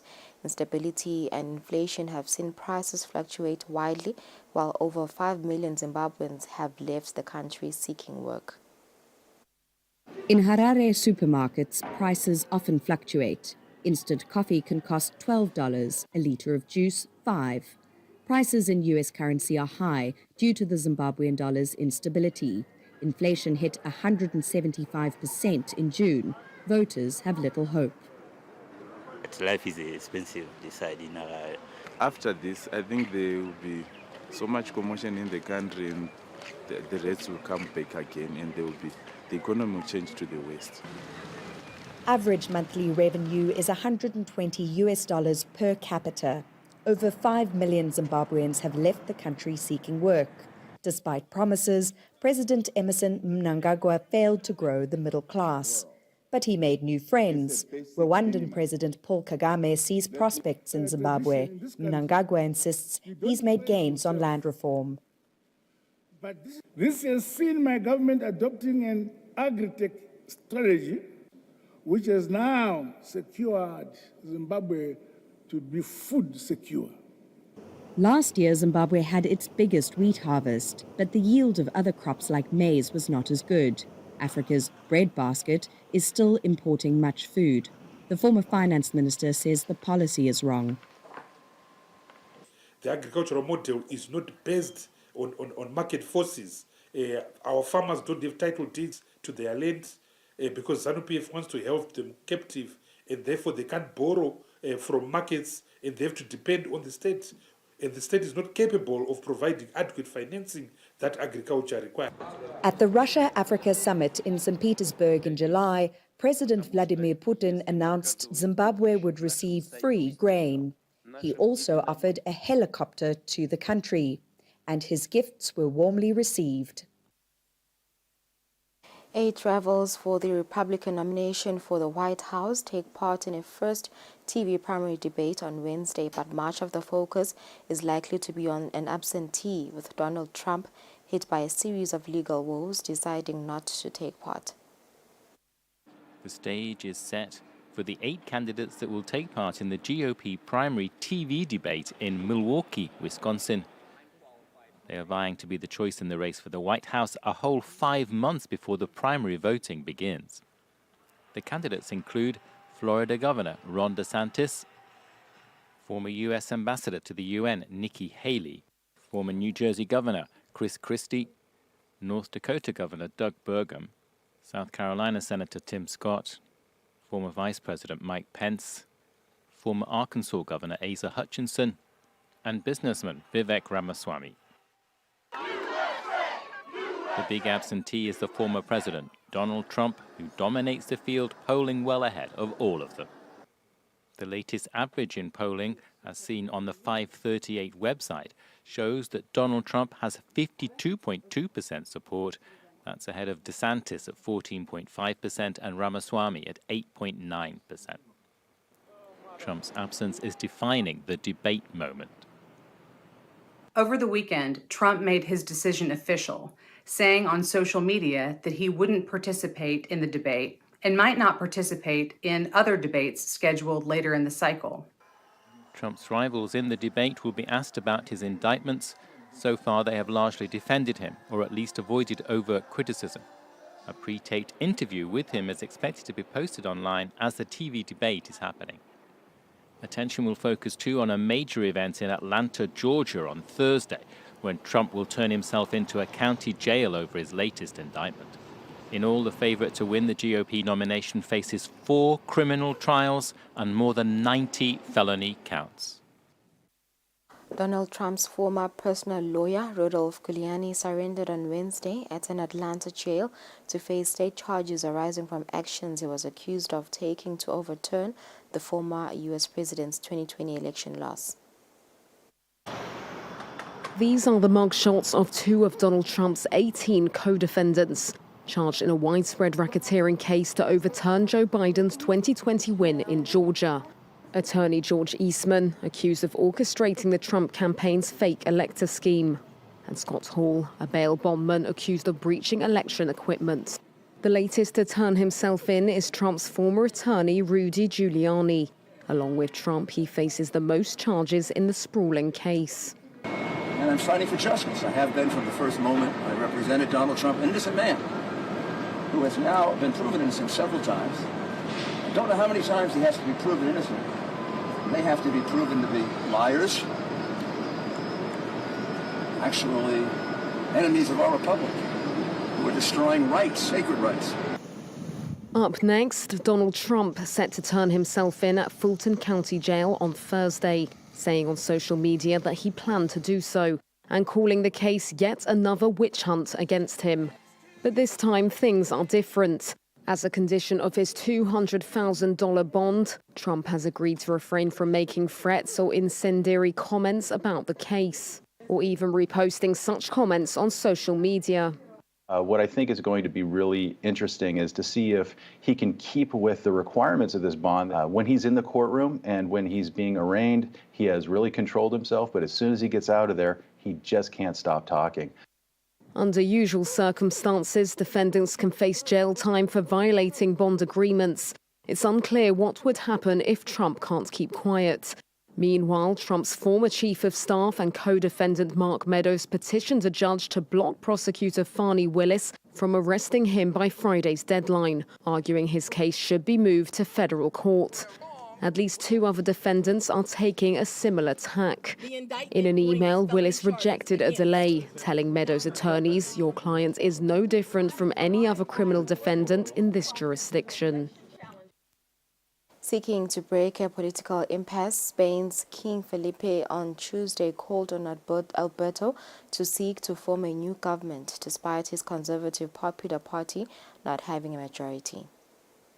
Spain's King, Felipe VI, is calling on him to try and form a government and to be the new prime minister.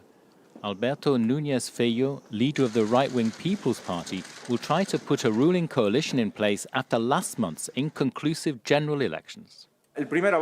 The first guarantee is that I am the candidate of the party that won the general elections on the 23rd of July. The second endorsement is that there are 4 parties, 4 political formations, whose combined number of MPs comes to 172.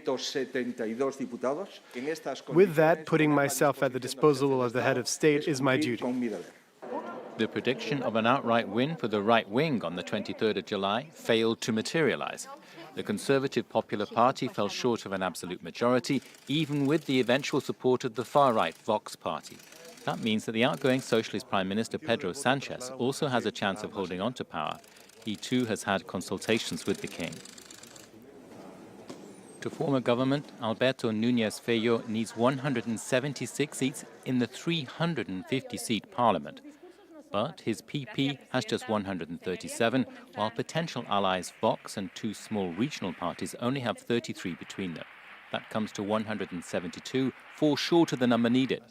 Sanchez, meanwhile, wants to return at the head of a progressive government of the centre and radical left and insists he can garner more support than Feijó.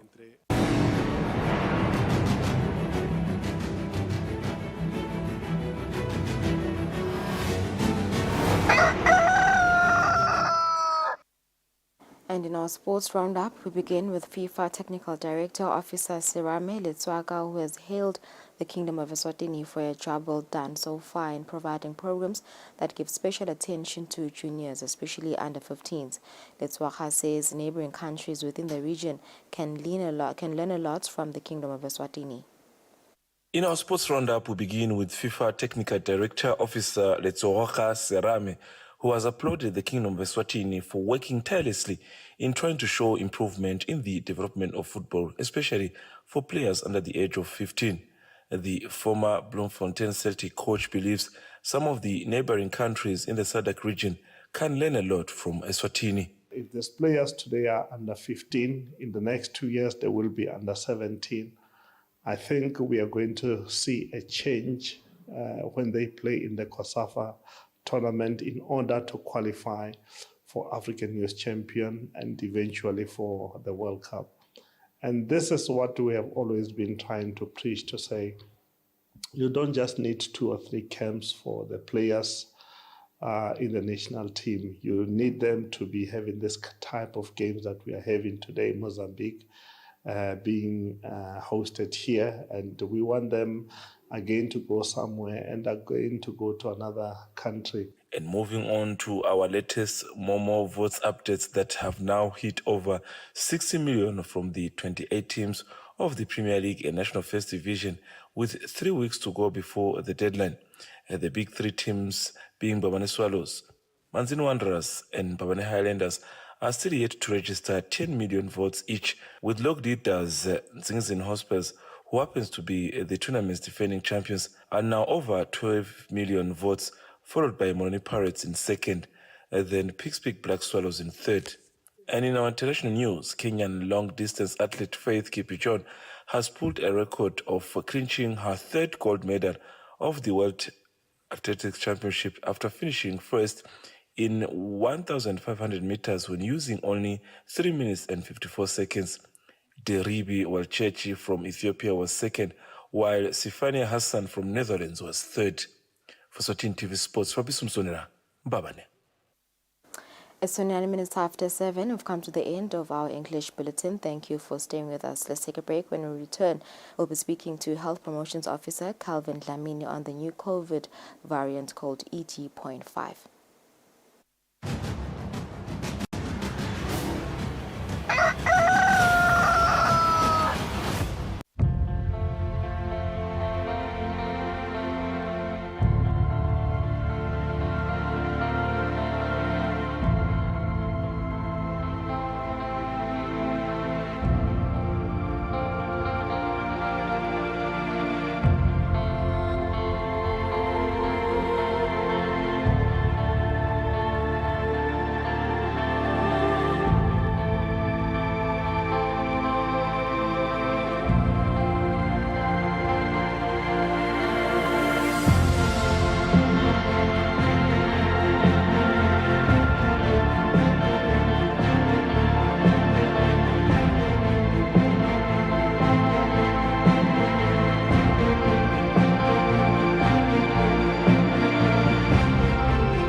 2023 International Trade Fair. Eswatini TV brings you a trade fair promotion and a double celebration package. 5-minute live interview on location for only 4,600 emalangeni.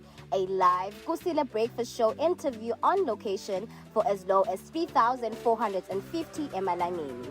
30 seconds complimentary message for only 12,638 emalangeni 50 cents.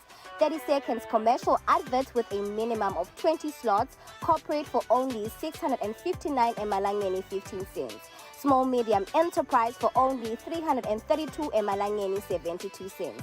Promotion ends on the 30th of September 2023.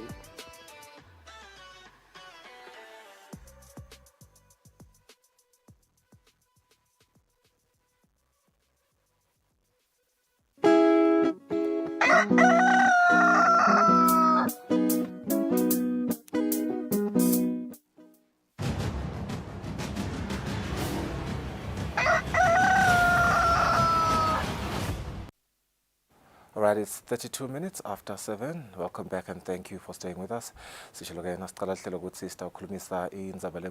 is the concern that is rising about the COVID-19 variant EG.5, August, which has become the dominant variant in the United States, and the World Health Organization say classify EG.5 variant of interest. Meaning that it has genetic changes, maybe, we don't know. But Calvin Dlamini is the Health Promotions Officer under the Ministry of Health. He has joined us lana studio. Kusichazela kabanti ngale variant lena uthi kufuna sithwe kangakanani noma selekisa kangakanani. Nkosi sikuvusele sikwamukele ehlelweni na indzaba lenkulu. EG.5 COVID-19 engabe sitawuphumulani kunayo COVID-19, but I will remember ukuthi on the onset of the pandemic navetani betempilo nje cishe globally ukuthi COVID will continue to mutate. There will be new variants every now and then. But with this particular one, the World Health Organization, it's there. This is a variant of interest. Asibonge simvusele nembukele sibonga nje kuthola lelithuba as bafundisi betempilo to ale anxiety mhlambe esiven liqiniso kwekuthi there is a new variant EG.5 le sibita phindze sithi Aries maybe lokwende kwekuthi bese kungathi siyaphaphuleka ukuthi sive ukuthi seyikhona eSouth Africa kubomakhelwane but as you have said kwekuthi ikhona kubo America ikhona kubo UK. This is a variant basically lecale kubonakala ngabo February this year lokusho ukuthi seyinato tinyanganyana ikhona phinde singasho ukuthi ezibe siwamemetela ukuthi sekunanayi sike safika lapho khona sithi kune Omicron variant lekusho ukuthi ke le Aries le is more of a baby of a Omicron variant. Okay. Yes, it is a variant of interest.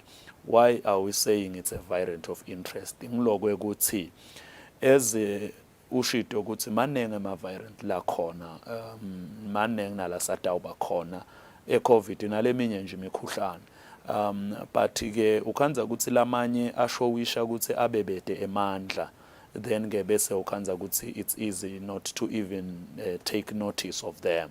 But lena ke lokwekuthi ngathi it's of interest ngilokwekuthi ikhomba ukuthi inawo emandla but emandla ayo ekusuka kumuntu iye kulomnye umuntu kodwa ke isengakabi neevidence yekuba nemandla ekukhoza serious illness and even ekukhoza i-death. So kusesengilokuthi nje iyathelelwana kakhulu kube besingasebenzisa lelo gama.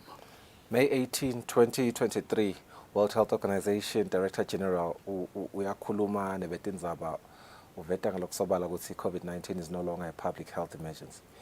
Engabe lawo magama lawo nasibuka ke kunayindzaba yokuthi nyalo this one it's a of interest angisho kanjalo. amagama lawo lashiwo ngu-Director General naloku lesekushiwo World Health again nyalo kusho ukuthi lawa sesiwabuyisele emuva noma akushintshi lutho akunjinji lutho i-terminology nje yaka health nasithi it's an emergency sisuke sithi probably let us channel resources more onto it, and probably let us give it a special attention, if I may say. Okay. But then now lo kuthi ke sithi it is not a public emergency akusasho ukuthi sesiya relax, but basically sithi when a new condition ifika njenge COVID-19 ifika isikhanza asikabi ready, ifike ibita ukuthi sigijime sehle senyuka, but after some time kufuna kwekuthi live li develop ema systems ekuyicontrol lokusho kwekuthi noma kungachamuka yipi variant nyalo, uma ngabe sithi Ministry of Health Swaziland is doing okay, sekufuna ukuthi athi I have systems of controlling i-COVID-19, then part of the systems ke ngile surveillance lokuthi njena bese bayasitshela ukuthi there is a new variant, kutshela kwekuthi ema surveillance systems a sharp kangakanani. Then ngiko ukuthi okhanza kwekuthi nase ifike South Africa, nase South Africa they will pick it, nase ifika kaNgwane na Swaziland will pick it, because sekunalama systems la sa initiatewe ngule emergency, lama systems kwekuthi hey, let us be on our toes in terms of surveillance. And then again sesisurvey sesibe good ke ku-surveillance sabona sekufuna kube ne-system le-strong lesithi ke yaka risk communication and community engagement. Labantu bafundziswa kanjani, funa kube strong loko kungakhanzakala ukuthi ku-lax, funa phinze kube strong ukuthi okay senginayo i-COVID-19 ithini ke i-medication ngiyakhona yini ukuthola lusido khona. So it's not an emergency, but it is among the conditions lesolo siwabala kwekuthi as a country and globally solo emehlo asebukile kiwo agadzile kwekuthi what are the trends, what is happening. Okay, ngiyayibona i-surveillance, the way that you've defined it, itawube sesisondelana kakhulu ne-preparedness again. Nasibuka ke i-preparedness yethu ngiyakhumbula nje ukuthi obviously when the advent of le COVID-19 iqala, angithi nje the onset of the pandemic itself, all economies really were found not really prepared for it because it was a new thing. Yes. Certainly, as you have defined, this one is not relatively new, if we may say. Yes. In terms of the preparedness yethu, Nyalo, njengoba I think you will confirm that we don't have a case yet. Yes. But sibonile South Africa. Yes. Should the case sitfolela kaNgwane, khona kwi-container masinyane in terms of resources at us, how resourced are we? Asibonge lokuhle ukuthi sibe nayo le Omicron lesithi ke lena it's a baby of le Omicron. Lokusho kwekuthi ke sicala nje sithi stothi are we able ukuyibamba i-case, funa sibuke lothi yendane kumuntu ito presenta ngawaphi ama signs and symptoms. So nasikhanza ke sitawukhanza ukuthi la ma signs and symptoms ngiwo vele lawa labeka solo akhona, fever, kutsinwa kulomunye, you know, those flu symptoms, ukukhwehlela nako konke. Sesitawubuya ke sithi what happened in the country when we had the COVID. Sikhanzakale ukuthi ema hospitals ethu they were not ready to such an extent ukuthi we even converted Mavuso to be a makeshift hospital. Yeah. But today we are almost ready ngoba now tawukhanza ukuthi onke ema hospitals ethu cishe anayo i-room yekuthi singam isolate umuntu. Ema hospitals ethu lamanengi sekane plant yekutakhela i-oxygen. Lokhu kutshela ke ukuthi ke le capacity yale live. And then again when the new case comes, njengoba ngishito ke ngathi ibonakala ngathi ayisiko fatal, sengukuthi nje yathelelwana iyahamba kakhulu, because you will remember ukuthi we have first wave, second wave wabonakala anema deaths lamanengi kakhulu, third wave waba nawo ema deaths, fourth wave wase yena uhamba kakhulu, shothi baba banengi bantu laba ne COVID but baba bancane laba lebabonakala sebagula kakhulu. Lokwenda ke ukuthi sithi it will depend now ukuthi lo muntu sim discover ukusiphi isigaba. Ngendeka sim discover asatihambela nje kahle lokusho ukuthi sitawuchubeka with the same system, home isolation, treatment at home. Nangabe simdiscover ke mhlambe sekufuna i-hospitalization, we are confident to say utawukhona kumanageka esibhedlela. Yes. Sakhuluma indaba yokuthi kubukeka ngathi ispread amasinyana. I think that's something that you've established. Yes. Nibe tempilo. I don't have expert knowledge as you, but kuba insatheli kungenta ukuthi ngibe attentive. Ngiyakhumbula ukuthi ethi nayiqala COVID nakhuluma indaba yokuthi the more it spreads, emathuba ukuthi phinza mutate nawo abasetulo. Yes. Is this setting off any alarms in terms of mutation indaba yokuthi ku spread amasinyana? Definitely uma ngabe it will spread uncontrollable noma singayicontrol. Kungakubeka ke emathubeni ukuthi vele ngoba eziligciwane lingena kuwe liphuma kuwe linemathuba ekuphuma lengasafanani nalingena kimi futhi liphuma kanjalo.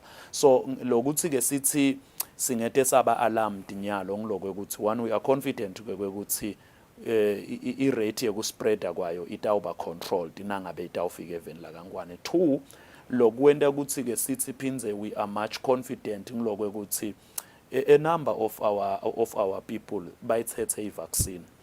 Ikakhulu kati futhi labantu laba immunocompromised, kusho ukuthi labantu labaphila netifo letinye, labantu lasebama elderly lasebabadzala bayithethe i-vaccine ye-COVID and le virus le variant lensha lena le EG5 or le Eris isolo ikuyo ifamily lethi i-vaccine yakhona kusisita ukuthi ingahambi noma ingasibangela ukugula kakhulu. So sineko ke ukuthi ke beyitawufike ibe kabi kakhulu kube beyitokhanza our vulnerable population ingasiko vaccinated. So lokho ukuthi ke nyalo itawukhanza i-population lenengi i-vaccinated kuyasinika ke lesibinzi sekwekuthi sithi we will be able to control it even if it may come to the country. Again, part of the many concerns labakhona on the onset of the pandemic regarding vaccines, as you've spoken about, with the family of vaccinations that we had at our disposal, not just in Eswatini but globally, then at the time and potentially even now, sustainability, for lack of a better word, in its protection effects. Involuntarily booster shot, and I do remember a lot of misinformation demystify. But the misinformation was around the fact that people are now concerned. Okay, but it has job. But now it's about booster. How sustainable are these vaccines? How protective are they in terms of their longevity? Variant. Will I have to take another booster shot? Some of these questions, how do we address this in this particular instance, Lamin? Yes, a very good question. Mhlambe nje umuntu angaqala ngeke ukuthi solo sisho njalo nje sithi COVID is in the SARS family. Shothi lamagciwane lasemndenini lesiya sithi thina sikubishortnisha nje sithi kwaka SARS. Lokhu sitshela ke ukuthi lama vaccines nakakhiwa if yakhiwe kahle itawakhiwa ngekubuka lomndeni waka SARS. And then ke ngeke kuhlale kungabi khona kuthi boso science batibuta umbuto ukuthi kodwa nakungachamuka lenjena i-vaccine yethu isengakhava yini. Lokho ke kusisita. Lokho kusisita ukuthi ungakhi nje i-vaccine bese wena uhlala phansi uyakhululeka ngoba utawukhanza ukuthi une-vaccine losoluthi uyinika abantu wena ukhanza ethi ayisasebenzi kahle. Bese ke sibiya ke kulama booster. Kuthi ema-booster anjani? Lesingakusho isisitile i-COVID. Isisite kulolu hlangothi loluthi besingakakujwayeli lokho ukuthi kungavaccinate abantu labadzala. Besijwayele ukuthi ima-vaccine siwathatha nje ebuncaneni kuyaphela. Now utaya kulabancane bowukhanza kwekuthi akukude nalemibuto leminingi ngaloko ukuthi sikwenda nje singangikumemedeli nasesiveni. Kodwa nje ngidawubekisa kwekuthi sinemjovo wekuvukela incubulunjwana lesithi measles. Uyawuthola umuntu ku 9 months. Nakafika ku-18 months bese sesithi hey asimbooste man, simbooste bese kuthi after about 2-3 years again sihle senta ema-campaigns lapho khona sithi asibooste abantu ku-measles. Ukhanza ke ukuthi ke bekunganakeki ngoba bese sithi nasiku-explainer ukhanze sithi nangabe kuhamba 2023 bantwana abangu 1000 mhlambe sikhona etsine kujova abantwana labangu 900 shothi uyasala 100 phinze kanjalo nasemnyakeni lotako mhlambe kusayela omnye 100 ukhanda hle nombolo bantwana abangakajovi seyiyakhula kancane kancane bese ke sesithi hayi ke asibabambeni bonke ngoba kushothi sebangathelelana so le booster language yi language lethi sifuna ukuqhubela embili we want to prolong le effect la emtimbeni wakho yale vaccine kuliqiniso ke kwekuthi ka covid safike nje sakhuluma nga 1 shot 2 shots nako konke but ezike kwendiwa lo lucwaningo ngoba vele it's a new vaccine ezikwendiwa lo lucwaningo kwakhanza ukuthi kuyavela lokuthi no man to be safe rather than to come back eminyakeni lotako noma kule yaminyaka le yasithi ile vaccine yaseyibonakala ukuthi ibe imfishane to be safe let us prolong the period by giving you a booster dose so le booster dose ayisho ukuthi asikwethembe sikunike kona ekucaleni but le booster dose isho ukuthi selula lamalanga ecoverage ngoba nasikunika umjovo umtimba uyacala wakhe emasotsha against lelo gciwane lelo but ezisiphinde sikuphinza phinze lo mtimba wakha more of the defense against lelo gciwane lelo. Okay. I have a friend lo he didn't have a really good experience with COVID-19. I mean, yes. I had a conversation right after I called you, inviting you to the program. Ngamtshela ukuthi sithabe sikhulumisa indaba the COVID. Uyakhumbula ke trauma yakhe vele ne COVID inkulu kakhulu. Uthi hey indaba le variant lena ingiphathi kahle ngoba sengivile ukuthi seyikhona nase South Africa. Siyacela ukuthi ngafiki la kangwane ngabe uhulumende vele wenda njani and he was speaking along the lines where ukuthi we might need to impose a travel bans from people coming into the country because yamfusa kakhulu so uthi indaba ukuthi it being a variant of interest doesn't really mean that it's a public health threat like that. Does that mean we are safe? We don't really have to impose it in travel bans. Should we be relaxed vele?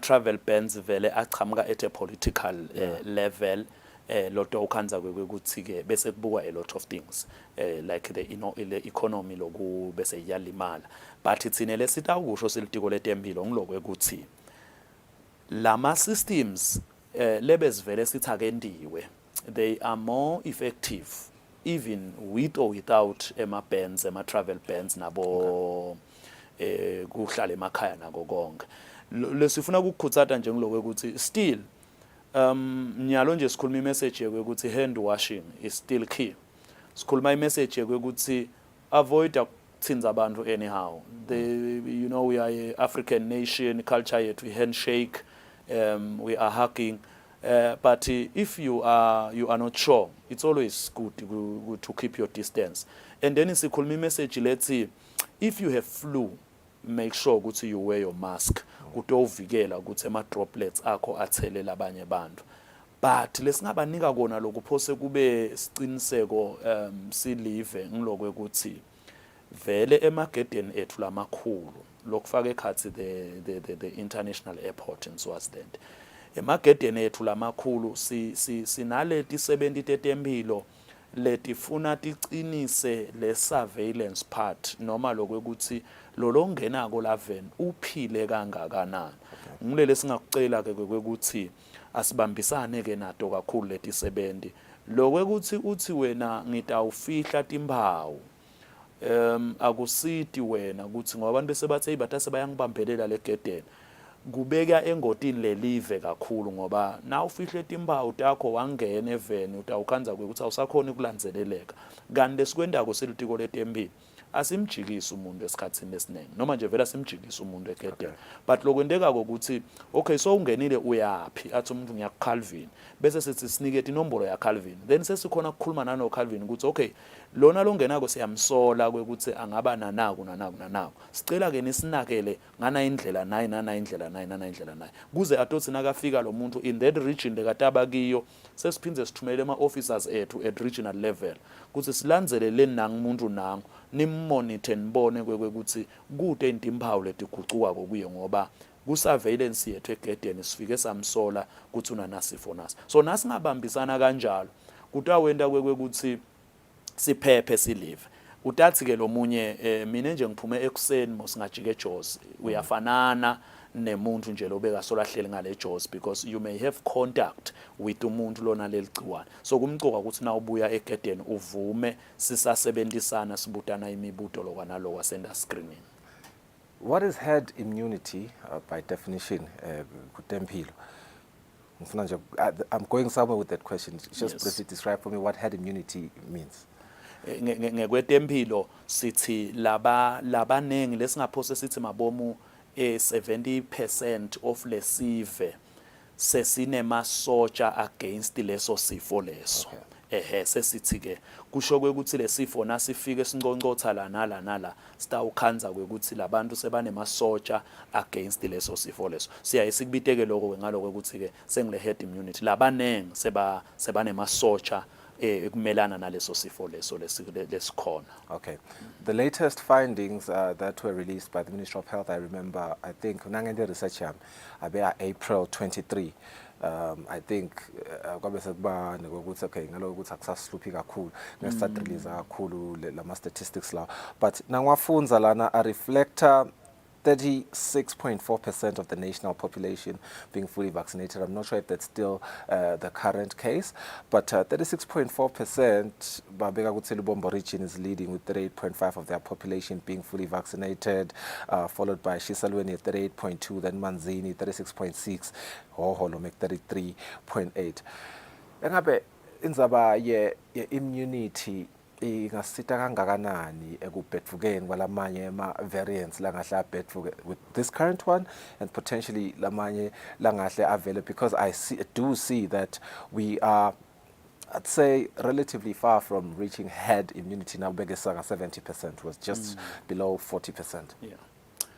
Liqiniso ukuthi we are low and kuliqiniso lelithi mhlawumbe sisengakakhona ukuprova ukuthi umtimba without the vaccine so ukhonile kudakhela enough herd immunity or enough immunity against i-COVID-19 but lokufike kusende sibe ngconywana kona sisakhuthata mhlambe futhi angakusho nje umuntu kumlalelo kwekuthi liqiniso lelithi size saba nayo imijovo leseyibe seyiya expire nyalo nje sikathele emisha imijovo le I think itongena anytime even la kangwane siyathengwa long ago I think sema processes sekaphelele singafuna ukukhuthata ke sive ukuthi nakafika lama vaccines aswathathe mhlambe vele kube khona ukuthi bantu besabile lokwana lokwa besaba bo 666 besaba ema chip it's the general talk lesay khona bantu ngendlela besaba ngayo nyalo singafuna ke lokho sibakhuthathe kwekuthi vele kasiwathathe lokuwathatha asithi nje socially or politically but sithi sita kulolu hlangothi lolushoko loluthi as labo COVID keeps on mutating and mutating lokunye kwako vele kungabangwa ngilokwe ukuthi le coverage yethu kayisiko kahle kan when we all have i-defense against le virus kuto wenda ukuthi ukhanzethe le virus it is just one of those flus lasanganamandla empilweni yemuntu usho even its mutation capacity so ukhanza ukuthi iyadropa so singafuna ukusikhuthata sive nje lokuthi singesabi kakhulu maybe futhi umuntu angakusho ngoba kubonakala ama fears ethu are more on religion mhlawumbe umuntu angakusho ukuthi to us who are religious it's much even simpler and much even better because sikholelwa ukuthi God is supreme ungetulu kwako konke lokusho ukuthi if there is someone lesingathi ufuqwa ngusathana kwenda ematrix ekubulala abantu then God cannot let us bese uyasibukelela nje so we are doing our part as Minister of Health but singeke sikhone vele kube sesingena kutenkolo ngoba nathi sikhuluma ngekwe science nje ukuthi hayi ngekwe science i-vaccine yakho kanje as soon as lo muntu aqhamuka ngekwenkolo ukuthi sebo 666 nako konke ukhanza ukuthi sekulukhuni lokumphikisa religion versus science ukhanza sekulukhunyanwa lokho but singafuna lokuba assurisha abantu ukuthi ngekwetempilo ngekwe science sinema levels lafike athi it is safe but if then now we are querying it religiously wise sekungafuna ukuthi bese sesiyaphinde siyamthemba ke uNkulunkulu wethu ukuthi I know akazala sivikela phela kubantu labangafuna kusendela butsotsi. Calvin Dlamini, Health Promotions Officer with the Ministry of Health. Always lovely to have him here, provide us his educated opinions and expert knowledge on these topics. We're living in an age where everyone is an expert now on social media, but it's always good to have EG.5 is just a variant of interest, but we do have our surveillance and our preparedness in order.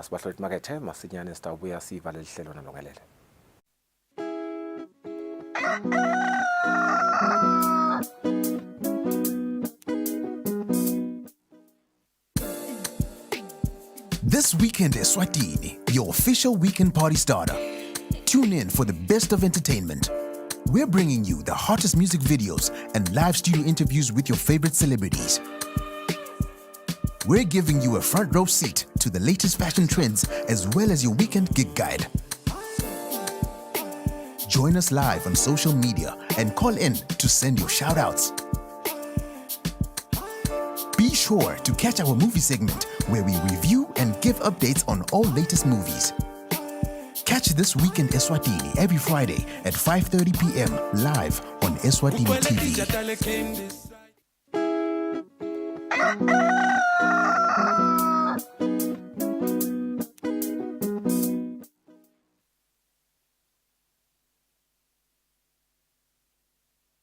It's 3 minutes before 8 o'clock. We've come to the end of our show today. Thank you for joining us.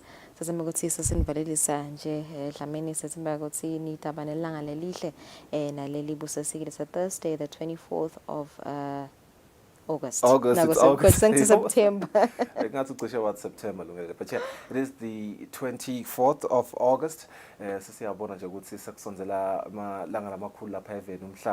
And the double celebration.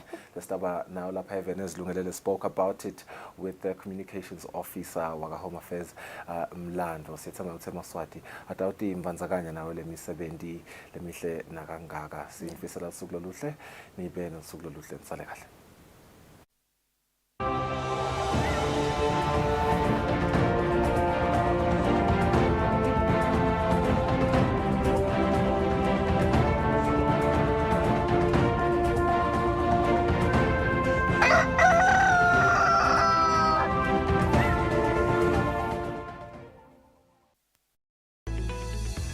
Libandla letela ukhefo nemingcele iEBC latisa sive semaswati ukuthi mhla ka26 Ingci 2023 lilanga lelibekelwe sigaba selukhetfo lekuqala.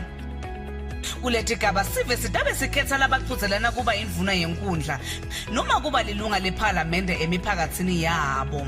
Tikhungo tekuvota titawuvulwa ngensimbi yesikhombisa kuthi made kube insimbi yesikhombisa nthambama. Sive siyacelwa ukuthi sikhumbule kuphatha bomatisi baso siphinde sigcine nesikhathi. Livoti lami libalulekile futhi alithengiswa. Ngede ngasala nasakha live lethu.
Ngisifiso mina ngokambethe Sibongo. Ngokudalwa ngidalelwe Lambabane la Mangwaneni. But ekhaya usemafutheni. Ngidalwa nguRuth wakaMpamali bana Samuel Mbethe. Ngokufunza ke ngifunze Simunye la ngikhulele khona from ka first year noma ngathi ecrash kuya ka first year ngacedza isikole ngasicedzela khona. Ngifunzela uSoti High School. Ngitheke nasengisuka khona ngaya eScott ngayofunzela khona. Ngasina ngicedza eScott ngaya eKwaluseni.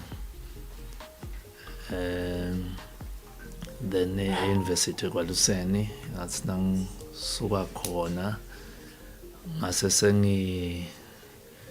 ngingena engapaneni yaka Shafrate kumathapha la khona bengisebenza umsebenzi lo ufana nalo lengwendako. Sebenzele leyo ngapaneleyo sikhathi nje lengathi iminyaka lemibili ngasuka ka Shafrate ngase ngiyaka Unitrans la khona ngisebenze nakhona iminyaka leng4 khona. Kusukeni ke ka Unitrans ngase sengiba naleli phupho lokuthi ngirun ibusiness lengeyami. Ngasuswa ngiloko kokuthi ngifuna ukuqala ibusiness ngilethe inguquko kuloko bengikubona